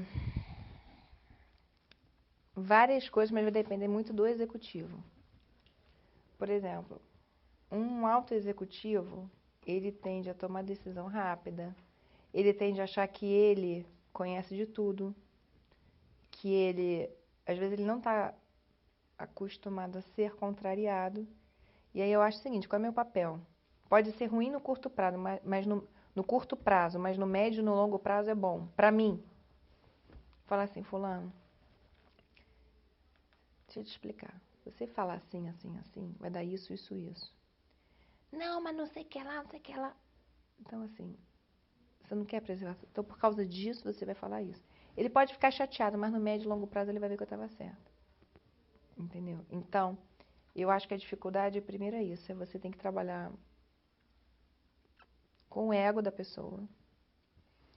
Você, isso é outra coisa. Você trabalhar com prevenção ou com comunicação de crise, você entende que a pessoa está altamente pressionada. Exemplo, por exemplo, falei dessa questão do PCC. Vou falar outra crise que eu trabalhei forte. Lembra do Zeca Pagodinho foi para a Brahma? Só se falou naquilo, foi páginas amarelas. Eu trabalhava para a Brahma. Eu era diretora da conta da Brahma. Você entende que as pessoas estavam altamente pressionadas? Eu tive várias reuniões na casa do Nunes, assim, as pessoas querem explodir, as pessoas acham assim, gritam, as pessoas ficam nervosas, assim, porque, por exemplo, quando acontece uma crise dessa, tipo do PCC, da Brahma com o Zeca Pagodinho, o que acontece? A mãe do cara tá lendo sobre aquilo, o vizinho do cara tá lendo sobre aquilo, você vai na rua, as pessoas só falam daquilo, e elas emitem opinião sobre a tua empresa, ou sobre até, às vezes, até sobre você. Então é uma pressão incrível. Tipo, o filho do cara pergunta, papai, você é culpado? Quer dizer, eu tô até, não estou dizendo, estou citando essas duas para exemplificar que são crises fortes e estou pegando assim já esse negócio, papai, você é culpado, já, enfim, não são dessas crises, mas são assuntos assim que todo mundo tem opinião, entendeu? Uma coisa que domina a opinião pública. Então é um momento assim de grande estresse. E o que eu aprendi, e assim, até na White Martins já passei também por situações dessas, nós temos 2.000 caminhões rodando, enfim, outras situações também que não cabem, enfim, falar aqui. Mas é o seguinte, numa situação de muito estresse, você, a pessoa, né, o profissional de comunicação, tem que ter a tranquilidade de falar assim, olha, eu tenho que falar o que é certo, que é o meu papel. E você tem que falar para o cara, é isso, isso, isso, vai dar isso, isso, isso, e com tranquilidade. Você tem que saber aceitar a pressão. Entendeu? Como outra coisa, grandes empresas, grandes conglomerados, geralmente o acionista está lá fora, né? Então, o cara lá fora acho que sabe como é que funciona no Brasil. Não é diferente. Então, são coisas assim, acho que você tem que ter muita calma, muita segurança profissional e passar isso. E saber o seguinte, olha, segura o estômago aí que vai vir pressão. Tipo, não é... Agora, é nessas horas que você mostra também o seu valor, concorda? Mas tem que saber segurar a pressão. E como que foi essa coisa, assim, de um lado no Globo você tá produzindo, transmitindo a notícia e conhecimento, e do outro lado, na verdade, você tá tendo que cuidar Da das imagem. consequências exatamente dessa produção. Eu acho assim, eu sou uma profissional de comunicação corporativa, eu acho assim, eu gosto do que eu faço e eu acho que eu sou valorizada pelo que eu faço. Eu devo muito pela minha experiência no jornalismo. Então, por exemplo, quando acontece uma crise, eu falo assim, olha, o jornalista, o que eu penso? Eu penso como é que o cara vai editar? Como é que o cara, o que o cara vai dizer lá dentro? O que ele gosta de fazer? O que é valorizado? Então eu falava, se você falar isso vai sair ou não vai? Porque o que eu, por exemplo, quando é uma crise, você quer que não saia, né? E quando que é, por exemplo, a Clara, eu te contei coisas ruins, mas, por exemplo, a Clara já patrocinou os Rolling Stones, e o U2, e eu tinha, entendeu, que fazer a Clara aparecer, não o Rolling Stones, entendeu? Então, imaginei uma estratégia legal. Então, tinha 200 ingressos dos Rolling Stones para dar para jornalistas, sei lá, quantos do U2, não me lembro, foi um show seguido do outro, você imagina, todo mundo era meu amigo, né? Cris, você tá linda, era a coisa mais, assim, básica que falavam para mim. Então, então, eu acho que é isso, você tenta... O que eu tento fazer é, primeiro, construir uma relação, assim, de confiança. Então, exemplo, mesmo quando é uma situação ruim para a empresa, e você tem que dar sempre feedback para o jornalista. Então, fulano, nós vamos te dar um posicionamento, ninguém vai conversar com você, porque a empresa está lá reunida, não sei o quê. A gente vai ter um posicionamento. Aí ele faz perguntas que não tem, você tenta ir construindo. Mas, assim, eu não acho que são lados, assim, opostos, digamos, sou de um lado e fui para outro. Não, acho que são lados complementares. E quando você quer... Acho que quando você trabalha com ética, por exemplo, eu não me envergonho de nada que eu fiz na minha carreira. Eu nunca menti para jornalista, nem nunca menti como jornalista. Eu nunca, enfim, me acho uma pessoa muito correta, posso, enfim. Então, mas você, como eu digo, tem coisas que é de interesse da empresa falar ou não. E o jornalista sabe que existe isso. Agora tem que ser, né, uma relação. Bases são acertadas, como também eu acho que a questão do tempo de resposta, sabe, que você dá para uma consideração que você sabe que como é que funciona aquele trabalho, eu acho que também faz diferença. Vamos lá, pode continuar depois da Claro. Então, depois da Clara eu vim para White Martins. Como que foi essa história de você vir para White? Como que Foi aconteceu? assim, eu morei em São Paulo 5 anos. Morava na Vila Madalena. Morava pertinho, o Museu da Pessoa, até onde era na outra sede, eu sempre via ali o Museu da Pessoa. Eu lembro do Museu da Pessoa porque vocês fizeram um trabalho para a Ambev, quando eu estava lá. E eu trabalhava na Claro, então nessa época tive minha segunda filha. E aí o meu marido, que eu voltei no casamento, nem 3 anos depois, em 2003, o meu marido foi transferido. Ele, enfim, a carreira dele estava indo para ele ficar em São Paulo, né? Ele trabalha na TV Globo. E aí ele precisou, enfim, né? A Globo é dividida, né? A sede entre Rio e São Paulo. Quando, na verdade, nós fomos para lá por minha causa, para São Paulo, quando a gente retomou o casamento, mas só que deu para ele encaixar para ir para São Paulo. E aí eu estava com uma filha de 6 meses, a TV precisou que ele assumisse um programa no Rio de Janeiro, assim, de uma hora para outra. Então ele voltou para o Rio, eu tinha uma filha de 6 meses, ele trabalha um monte de fim de semana, porque ele trabalha com esporte. Isso é um esporte espetacular, né? Ele é a pessoa responsável pelo esporte espetacular. Então ele trabalha assim, todos os domingos. Então, assim, a minha família é do Rio, então não tinha sentido eu ficar em São Paulo com 2 filhas. E aí eu liguei para 3 pessoas. Isso foi em maio, e a gente combinou até julho, deixa eu ver o que eu vou fazer. Tipo, né, não tomar nenhuma decisão. Aí eu falei, não, agosto eu vou ligar para algumas pessoas dizendo que eu estou procurando emprego no Rio. Um amigo meu que trabalhava na Vale, eu liguei para 3 pessoas, entre elas um amigo meu que trabalhava na Vale. Ele falou, Cris, tem uma vaga que é a tua cara na White Martins. Aí eu lembro que ele perguntou assim, você fala espanhol? Eu falei, falo, esqueceu que eu trabalho para mexicanos, né? Que a Clara é de mexicano, então eu escuto espanhol o dia inteiro, eu falo, cara, é um portunhol ali, né? Mas a gente me defendo bem, eu trabalho para mexicanos. E aí, até onde eu sei depois, né? Já estavam, já tinham até escolhido uma outra pessoa para ser gerente de comunicação da White Martins. Quando chegou meu currículo, eles achavam que cabia bem. Eu sei que uma semana eu fui entrevistada pelo meu chefe anterior, por RH, pelo VP de comunicação, que é americano, que estava aqui no Brasil. Depois eu fui para os diretores executivos, para o presidente. Eu sei que uma semana o processo se concluiu. E eu comecei em outubro aqui na White Martins, no Rio. E como que foi esse começo? Porque você chegou também numa época que algumas pessoas tinham saído, né? Como que foi? Foi um pouco tumultuada, por quê? Porque tava assim, o gerente, mas assim, a equipe estava traumatizada porque tinha falecido uma pessoa. Então o gerente saiu. Digamos, a pessoa abaixo dele, uma das pessoas ali, morreu de acidente de carro, uma coisa super trágica, né? E tinha saído uma outra pessoa. Então, assim, tava tudo meio desarticulado, não tinha memória. Exemplo. Ah, gente, como é que vocês fizeram isso ano passado? Era muito segmentado, sabe? As pessoas não sei, isso era com o gerente e com a menina que faleceu. Várias coisas eu via isso. Parece que também que salvavam muita coisa no desktop, enfim, né, deles, não tinha na rede. Então, foi um período tumultuado, mas logo de cara eu me identifiquei logo com a White. Foi a primeira vez que eu trabalhei sendo à frente de comunicação de marketing.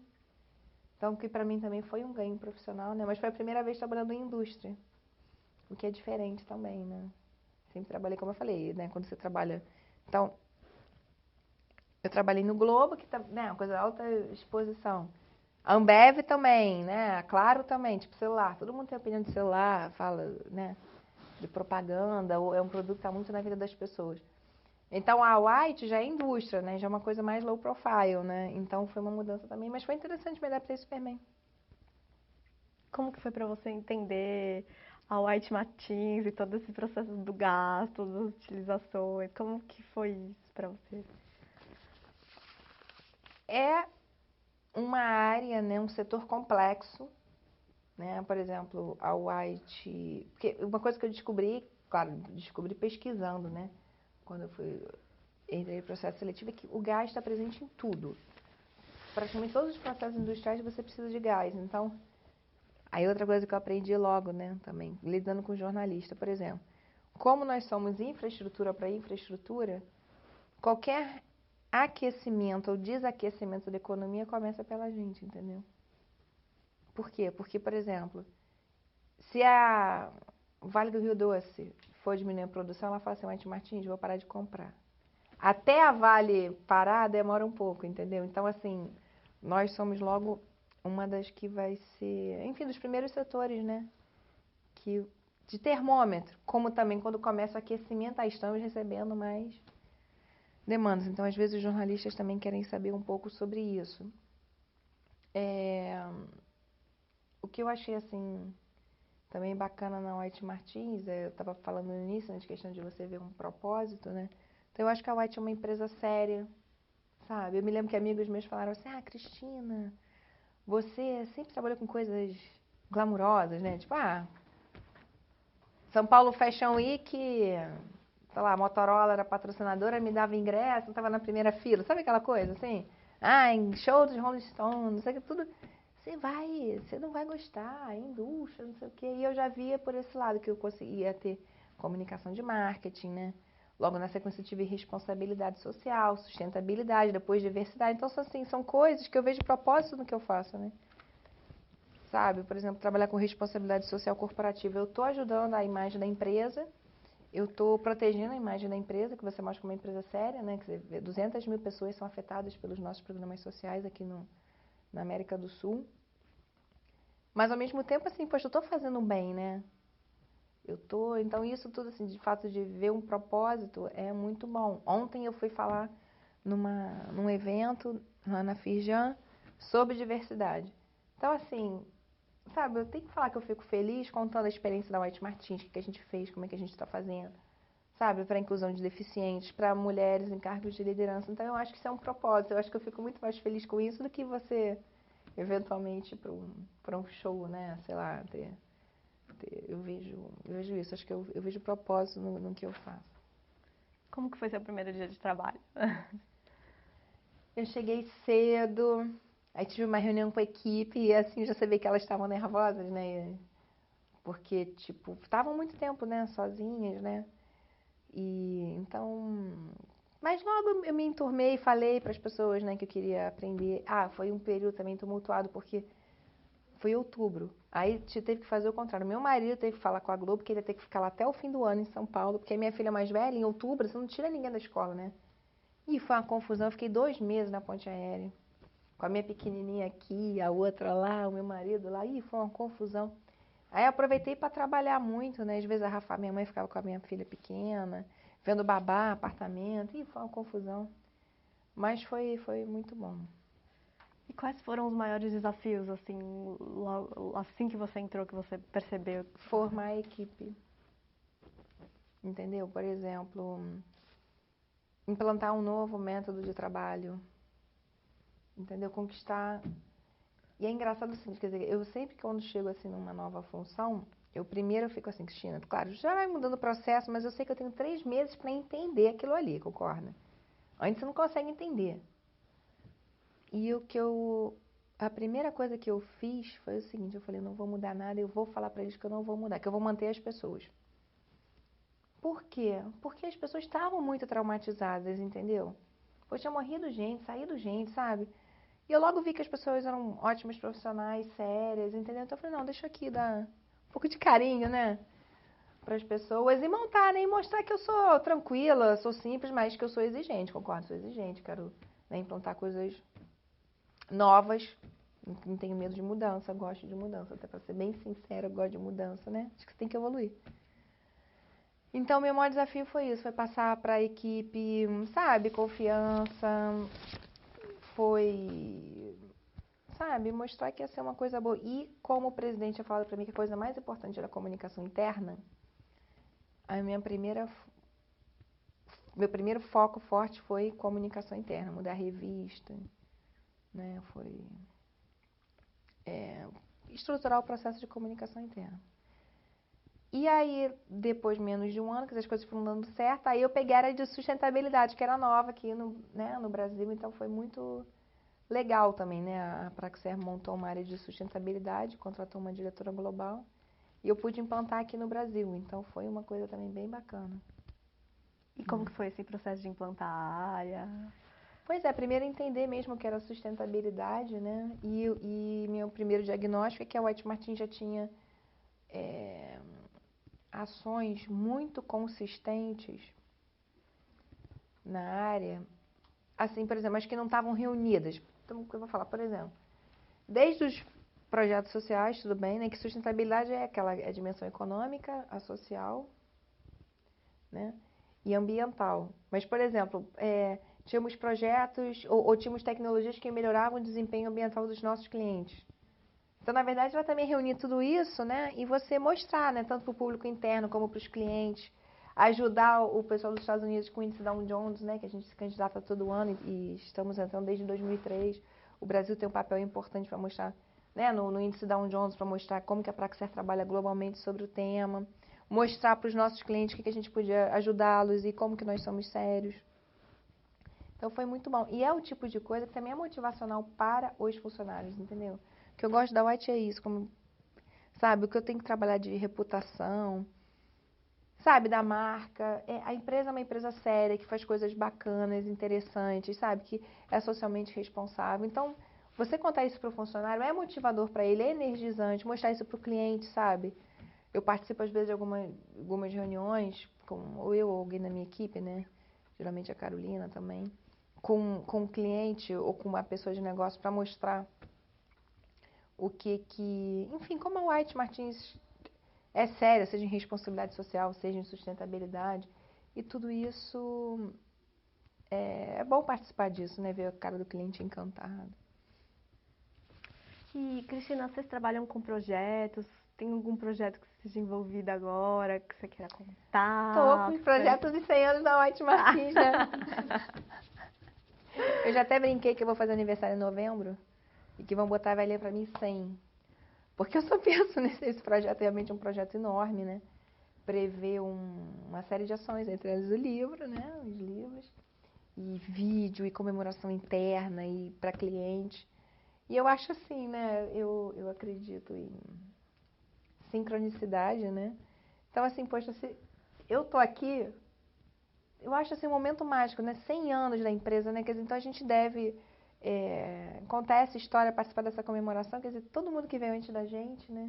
Eu acho que também quem vai vir depois conhecer essa história, eu acho que é uma coisa que vai ter um valor incrível para os funcionários também, sabe, para os clientes. Então, esse é meu projeto grande agora, te garanto que esse 100 anos da White Martins.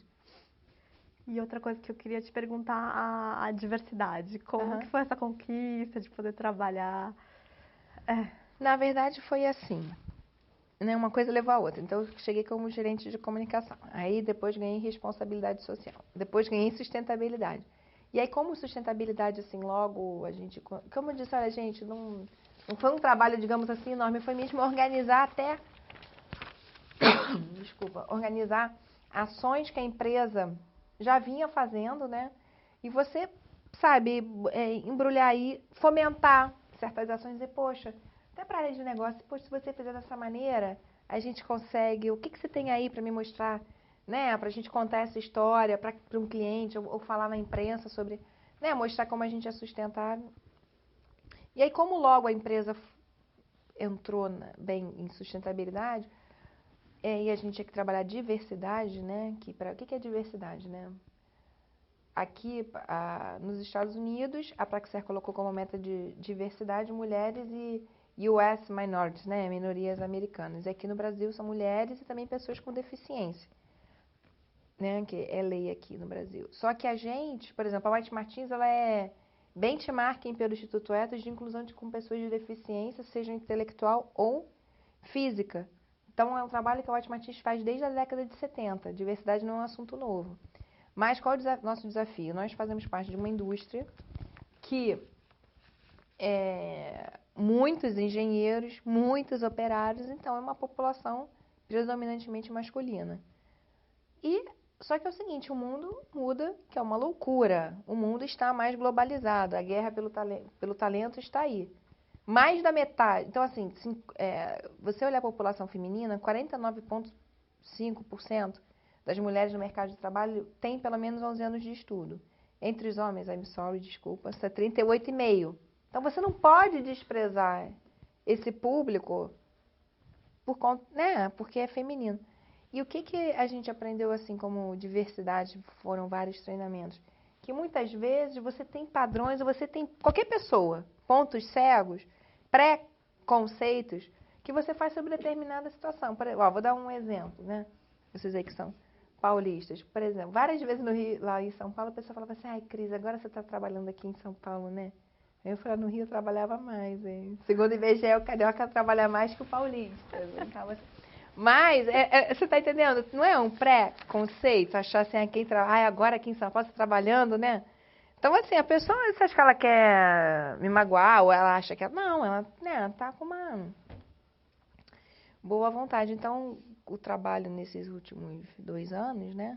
Quase 2 anos, foi nesse sentido de você capacitar as pessoas, treinar, de você mostrar nos meios de comunicação interno, né? Tipo, é isso, gente. O que é a diversidade para o White Martins? É o talento, é o mérito, independentemente de qualquer característica, seja raça, sabe, religião, gênero, condição física, condição social.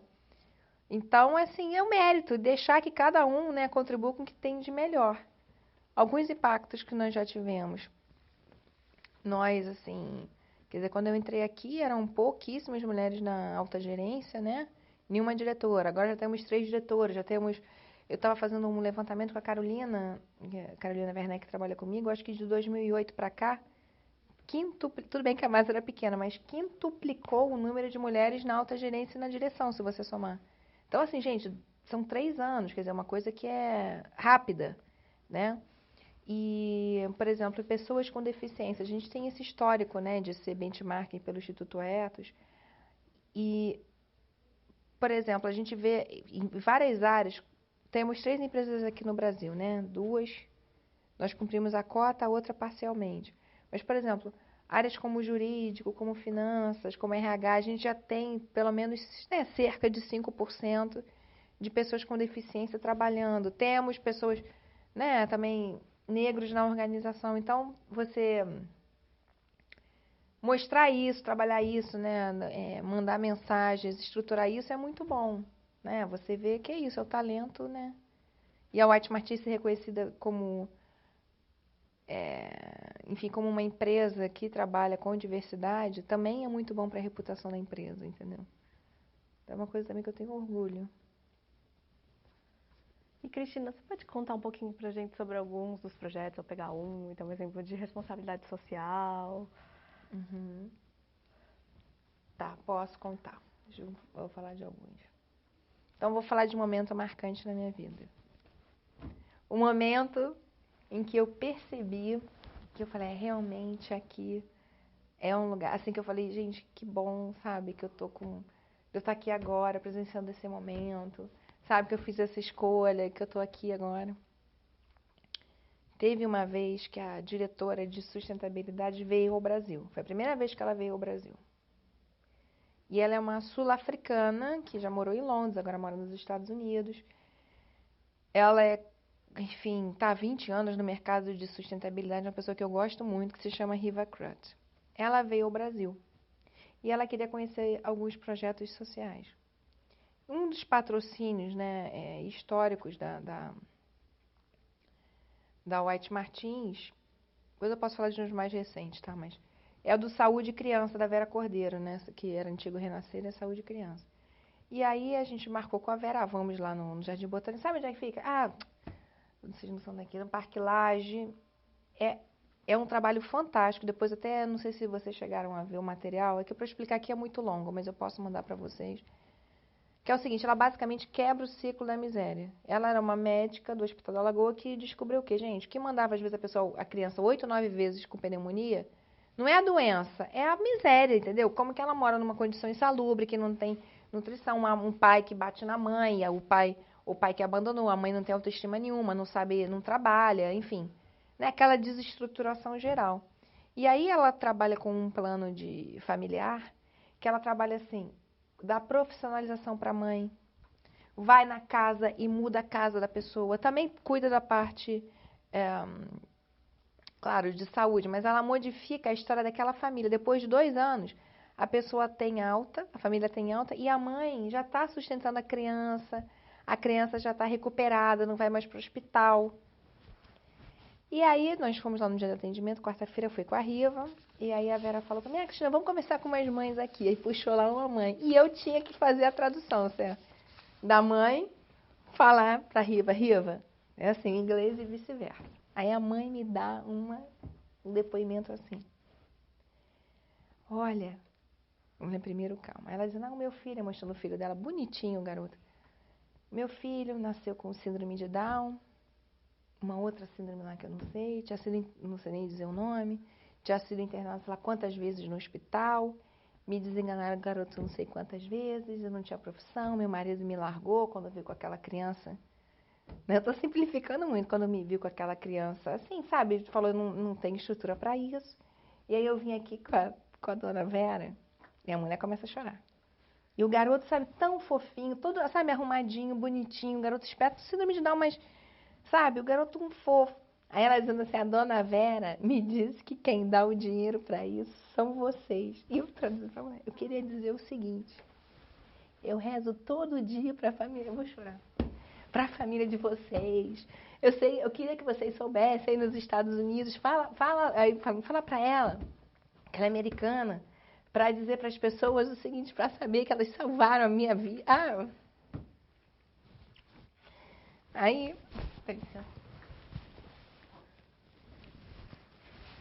E aquela coisa, tudo bem, aqui eu tô chorando, mas digamos na vida real, eu tento ser assim, né, bem profissional, tentar não me emocionar. Gente, a mulher falando aquilo, sabe, dizendo assim, por favor, mas ela chorava, dizendo, olha, eu sou muito feliz por causa de vocês, meu filho tá bem. E eu tendo que traduzir aquilo, e a Riva chorando, a mãe chorando, eu chorando. Assim, eu me contendo, juro, pra não desabar. E o inglês saiu? Olha, teve uma hora que eu falava inglês com a mulher, isso é sério, e o português caiu. E assim, a Vera Cordeiro, o Saúde Criança, ele é referência mundial, tá? Ela dá palestra, assim, pro Al Gore. Eu posso depois mandar até, eu acho até bacana, sabe, ter. Então, assim, é muito forte você ouvir, por mais que eu saiba de tudo aquilo, e eu também, quer dizer, é um projeto que já era patrocinado pela White antes de mim, mas que eu, sabe, reforcei, você vendo aquilo tudo, então é o que eu falo, vai dizer que não dá mais propósito na vida você ver isso do que eu ficar lá na primeira fila dos Rolling Stones. E, por exemplo, o outro projeto, né, que nós somos os maiores patrocinadores é o Doutores da Alegria, né? Então, quando chegou aqui, né, eu cheguei aqui, eles tinham começado, a gente fazia um patrocíniozinho pequenininho lá começou em São Paulo e depois também teve uma de regional. E eu acredito também que o patrocínio, né, também de responsabilidade social, ele tem que ser alinhado com o teu negócio. Então, exemplo, poxa, no oxigênio vai para os hospitais. Então, saúde, concorda? E aí, conhecendo mais, já conhecia que os doutores são bem conhecidos, né? Mas eles... aí tive a oportunidade de falar muito com ele, então nós fomos aumentando o patrocínio, hoje damos 600 mil para eles, é o maior apoio que eles têm. Aí também vendo, sabe, as histórias deles, e assim, até o filme que foi patrocinado, sabe? Então, por exemplo, uma imagem, né, que eles já vieram aqui dar várias palestras, o Wellington, e os Doutores da Alegria, né, aquele riso 9.000, não sei o quê. Então, por exemplo, tem uma cena do filme que é super tocante, um garotinho com câncer com uns 2 anos, o garoto, a mãe larga, sabe como é criança no CTI em um hospital público, né? Muitas vezes os pais largam, ou os pais não podem ficar com a criança, é um sofrimento terrível.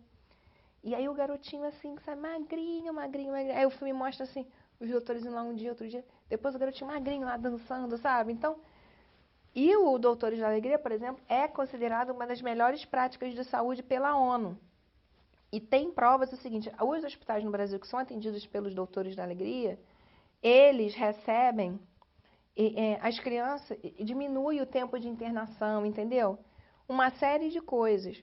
Então, você vendo, né? E a gente patrocina os Doutores de Alegria, independentemente se o hospital, ou em hospitais que sejam eles clientes ou não da White Martins. Então, você fazendo parte disso, sabe, é uma coisa que você vê que a empresa é uma empresa séria. E aí, o que a gente tem aumentado os nossos patrocínios nos últimos tempos o nosso patrocínio esportivo é todo para atletas paralímpicos, também, questão de saúde, também de diversidade. Ou então, por exemplo, vamos patrocinar agora uma corrida, Race for the Cure, que é a favor para levantar fundos para o combate enfim, para a pesquisa do câncer de mama, né? Então, assim, são coisas que eu acho que a empresa valoriza os funcionários, o público, que você vê, sabe, como que a empresa impacta positivamente na vida das pessoas, entendeu? E nós somos benchmarking mundial pela Praxera. Eu vou fazer uma apresentação. Videoconferência em novembro.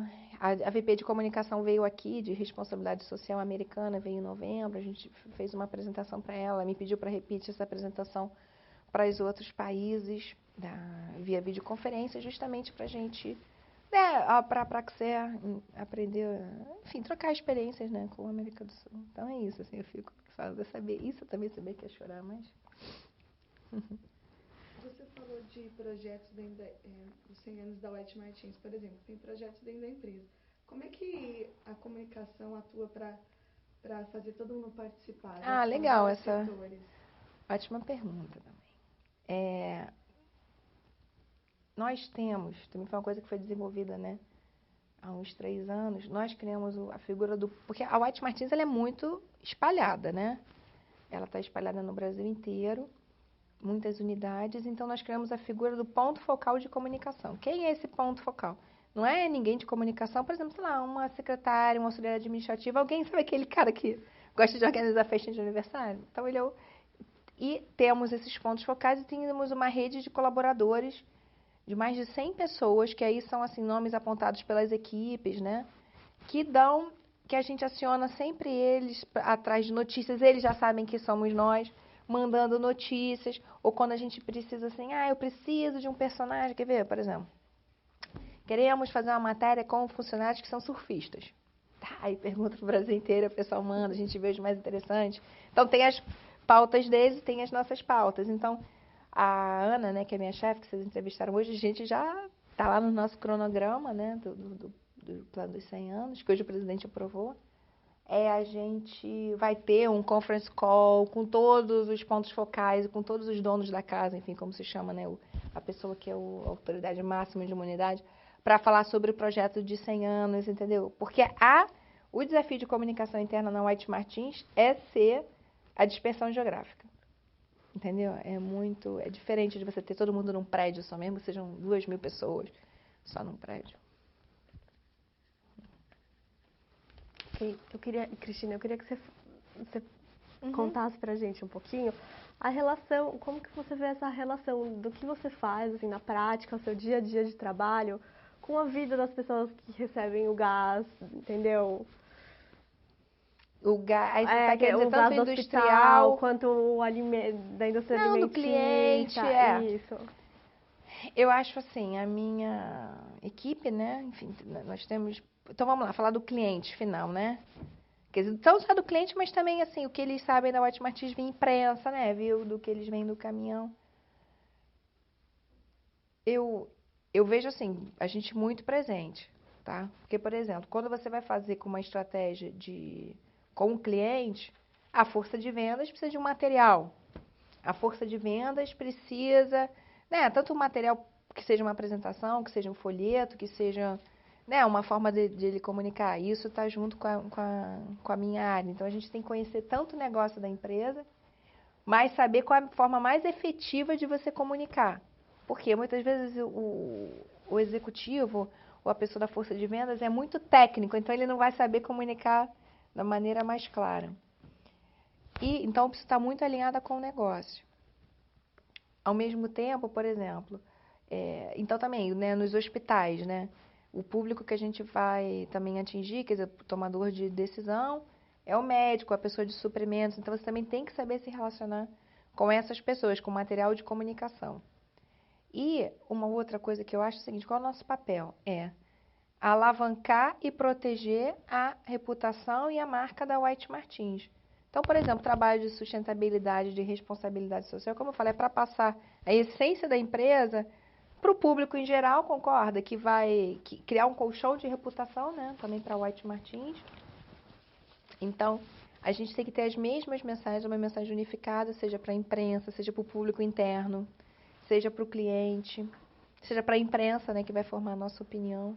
Então, assim, eu vejo com grande responsabilidade o que a gente faz, né? Não sei se eu te expliquei bem. Não. Assim, como que é a relação com a comunidade ao redor das plantas? Uhum. Nós temos o dia do voluntariado. O que a gente sempre tenta ser presente, né? Como eu falei, uma dispersão geográfica enorme. Então, a gente tenta ser presente na vida das comunidades do entorno. Então, alguns projetos. Nós temos um dia do voluntariado, que reúne, se não me falha a memória, o último reuniu 4.000 pessoas, entre funcionários, parentes, né? E aí a gente sempre escolhe uma instituição do entorno para fazer uma melhoria, tá? Outro projeto que eu não sei se vocês conhecem foi o Apadrinhar, que a gente conseguiu... É até legal também fazer essa pergunta para o Carlos Paiva, tá? Que é o CFO, depois eu falo, porque ele foi bem envolvido nisso. Nós conseguimos uma linha de crédito com o BNDES e com isso nós lançamos um concurso interno seguinte, olha, você tem um projeto de responsabilidade social, uma instituição que você quer apoiar? Mande para... Lançamos um edital, uma coisa super séria, criamos uma logo e aí nós apadrinhamos 26 instituições no Brasil, apontadas por funcionários. Aí mais trabalhos na emocionante que eu falo, ai meu Deus. Por exemplo, eu me lembro que tem uma, eu acho que foi no Piauí, eu tenho que pegar ainda, foi bem lá no Nordeste. Bem assim no norte, do Nordeste, digamos. Não sei se foi Maranhão, Ceará, enfim, o Piauí, alguma coisa por ali. Que é o seguinte, você imagina, a criança para ir para a escola tinha que caminhar 4 quilômetros. O que eles faziam? Ou até mais, eu acho, 20 quilômetros, acho que 4 é pouco. Depois, se quiser, até recupera a história direitinho. Então, um funcionário escreveu, nós doamos uma Kombi, enfim, para uma ONG, que aí faz o transporte daquela criança. Então, por exemplo, até uma coisa que às vezes tento explicar muito para os americanos. Por exemplo, eles vieram com uma super bem intencionada, uma coisa que eu acho ótima, que é você patrocinar no Brasil, enfim, globalmente, a higher education. Como é que eu posso falar assim? Ah, é uma educação, mas é já assim, para universitários ou pós-graduação. Aí eu tive que explicar, olha, deixa eu falar, achei a ideia ótima, acho que a educação é o caminho, realmente, uma mudança, mas assim, a gente passa em frente a um monte de favela. A gente vê as pessoas. Então, assim, aqui no Brasil o negócio, né? Eu tô querendo chegar lá, né? O nível de vida está mais embaixo, as pessoas ainda passam fome. E aqui é América do Sul, né? A sede da instituição. Eu falei, olha, Caracas é a mesma coisa, Bogotá é a mesma coisa, sabe? Lima é a mesma coisa. Então, assim, né? Bem-vindo à América do Sul. Então, a gente, enfim, tem muita coisa aí para ajudar, né? Para colaborar. Então, são esses projetos, como agora também a gente está numa linha de patrocinar também muitos projetos para pessoas com deficiência. Então, Ler Sem Ver, uma biblioteca para cegos, né? Muita coisa bacana, como eu falei, dos atletas paralímpicos, através do Instituto Superar. Olha, tanta coisa que a gente patrocina. Bom, agora a gente vai encaminhar para a parte final. Você Tá quer bom. fazer mais alguma pergunta, Moninha? Bom, então fala um pouquinho o que você gosta de fazer nas suas horas de lazer, lazer? seu marido. Ah, eu gosto de... Agora eu tô correndo e eu moro bem perto da praia, né? Eu moro entre a praia e a lagoa. Moro em Ipanema, então eu adoro ter uma vida assim de onde a gente vai acordar. Sabe, eu ia à praia, agora vai começar a época de praia, né? Ou andar de bicicleta a família inteira na lagoa, sabe? Eu com a minha pequena vai na frente, as outras ou atrás, dependendo da bicicleta que a gente pega. A minha maior que tem 12 anos, o meu marido. Gosto de cinema. Adoro receber os amigos para tomar vinho em casa. Adoro ler. Ah, tá com a família, né? Então, é isso que eu gosto. Viajar, adoro viajar também. Então, adoro isso.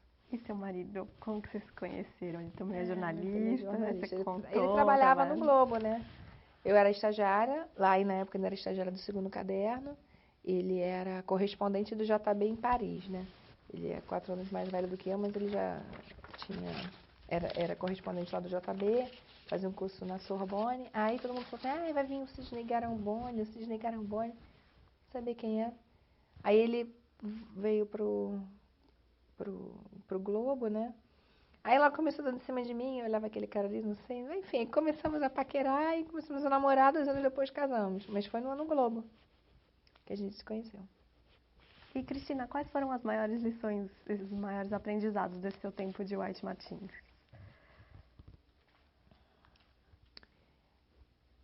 Eu acho, como profissional, Pessoal e profissional. maior aprendizado. Vamos lá, que tem que ser. Foram vários. Eu acho que, pessoalmente, acho que tentar ser uma pessoa mais serena. Eu tive muito treinamento, sabe?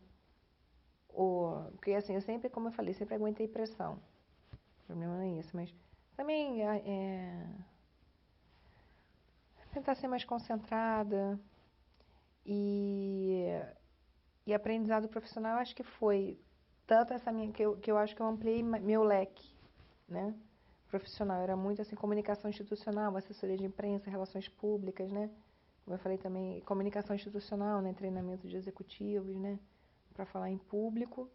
E aí, então, sabe, comecei uma área de comunicação de marketing, responsabilidade social, sustentabilidade, diversidade. Acho que eu estou vendo mais assim a estratégia da empresa, sabe? De uma empresa, né? Mais de cima também. E eu sou muito grata à empresa por eu ter tido essa oportunidade, por estar desenvolvendo esse trabalho que é novo para mim, né? Quer dizer, claro, agora já não é mais tão novo, mas foi uma porta de entrada para mim. E até agora, o que você considera ser a sua maior conquista na White? A minha maior conquista na White. Aí, profissional? Pode ser pessoal também, o que você quiser contar pra gente.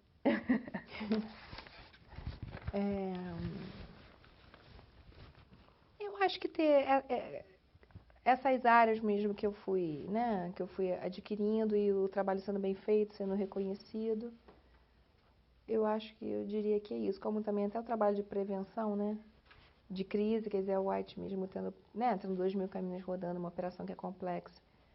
O trabalho de prevenção, né, de crise, né, de comunicação de imagem também é muito bem feito. Então isso é muito... Eu acho que a equipe também, eu tenho muito orgulho da minha equipe, ter ajudado, enfim, a formar. Eu acho assim que tudo é um todo, né? Então desde que as pessoas que te ajudaram na vida, as oportunidades que eu fui tendo e que eu fui aprendendo, como também, né, ter ajudado também algumas pessoas a evoluírem. Então é um todo. E o que significa 100 anos? Esse aniversário de 100 anos. Eu acho assim. Quer dizer, se você parar para pensar, são poucas as empresas que completam 100 anos aqui no Brasil e que faturam o que a White fatura. Quero dizer, você estar 100 anos com uma empresa de sucesso, né? Que ajudou a industrialização do Brasil, enfim, introduziu uma série de tecnologias, é um motivo de muito orgulho. E é uma empresa que foi fundada no Brasil, depois foi adquirida por americanos, né? Mas, enfim, nós também, mesmo dentro da Praxair, nós somos um exemplo, né, para o mundo Praxair e para o Brasil. Então, eu acho que, assim, é um motivo... Foi o que eu falei, eu acho que esses 100 anos a gente tem a obrigação de contar essa história, né? Para quem vai vir depois, para, enfim... retribuir tanto a quem fez a empresa chegar até aqui, a quem está aqui nesse momento, como quem está por vir, né? Bom, agora eu vou te fazer uma pergunta para a gente deixar registrada a sua resposta, porque na verdade você é uma das idealizadoras do projeto. Tá. O que você acha de contar essa história através da memória, da vida das pessoas? Eu acho que é uma oportunidade única, porque, enfim, quem faz a empresa, quem faz a história, né, enfim, são as pessoas. E eu acho que você puxando na tua memória, no teu relato de vida, você consegue trazer experiências, né? Enfim, é um livro que é vivo, que é quente, que é, sabe, feito por gente, né? Que nem a empresa. Então, isso que eu acho que é o melhor. Foi muito bom. E como foi para você? Ai, desculpa, Foi. pode perguntar. O que você acha que ainda a White Martins tem para contar aí? Que história ela ainda tem para contar futuramente? Eu acho que a White Martins se reinventa sempre. Eu acho assim, aqui a gente ainda tem que... Não temos ainda o negócio de hidrogênio e que, enfim, talvez a gente venha a ter, então acho que é uma história nova, vai botar a empresa num outro patamar, como também mostrar isso, né? Quer dizer, uma empresa que é ética, uma empresa que é feita por pessoas, né, que acreditam no trabalho e que eu acho que a empresa vai crescer ainda muito e vai trazer novas tecnologias, e essa história, enfim, de sucesso, de inovação vai continuar. E eu, né, como sou de sustentabilidade, tenho que dizer que eu acho que a empresa tem muito a mostrar o que ela... A empresa está indo para... O mundo é o mundo novo, né, que está mudando numa velocidade incrível. E vai mostrar que a gente vai se adaptar a isso e que a gente vai contribuir muito, enfim, para o país, para o mundo. E o que a White Martins, o legado, o que a White Martins agrega ao processo de industrialização, à história do Brasil? Eu acho assim, a história da industrialização no Brasil é ligada à história da White Martins, né? E a confiabilidade, né? A segurança que a empresa ela tem que garantir que não haja falhas. Então, por exemplo, dar alguns exemplos. Você não pode parar um alto-forno da CSN, da Vale, né? Como também quando teve aquela tragédia aqui no Rio de Friburgo, por exemplo, a White Martins entregou oxigênio. As estradas estavam fechadas e a White Martins entregou oxigênio. Até também tem uma outra, não sei se vocês sabem, isso já foi no Chile, mas tinha uma equipe da FEC, da fábrica, lá no Chile, quando teve o terremoto lá que devastou. E assim, as pessoas, muita gente querendo sair do Chile e os nossos funcionários ficaram lá dormindo na grama. Por quê? Vocês entendem, numa tragédia não pode faltar oxigênio. Então eu acho assim, a Vera Cordeiro fala isso, a White Martins não vende só oxigênio, ela vende vida, né? A idealizadora do Saúde e Criança. Então eu acho assim, sabe, é uma empresa que é comprometida com o Brasil, comprometida, né, com os países onde ela atua, sabe, com o desenvolvimento, comprometido com... Eu acho que esse exemplo, né, lá da tragédia de Friburgo, do Chile, mostram isso, né? Enfim, os funcionários, né, quererem, enfim, né, não terem nem medo de arriscar a vida, porque sabe que o país está precisando, né, deles. Então, isso eu acho isso muito bonito. Eu acho que é isso que a empresa também agrega, uma história de, sabe, de comprometimento social, entendeu? Uma história de sucesso, uma história de inovação, uma história, enfim, de ética. Isso que eu acho que a empresa deixa como legado.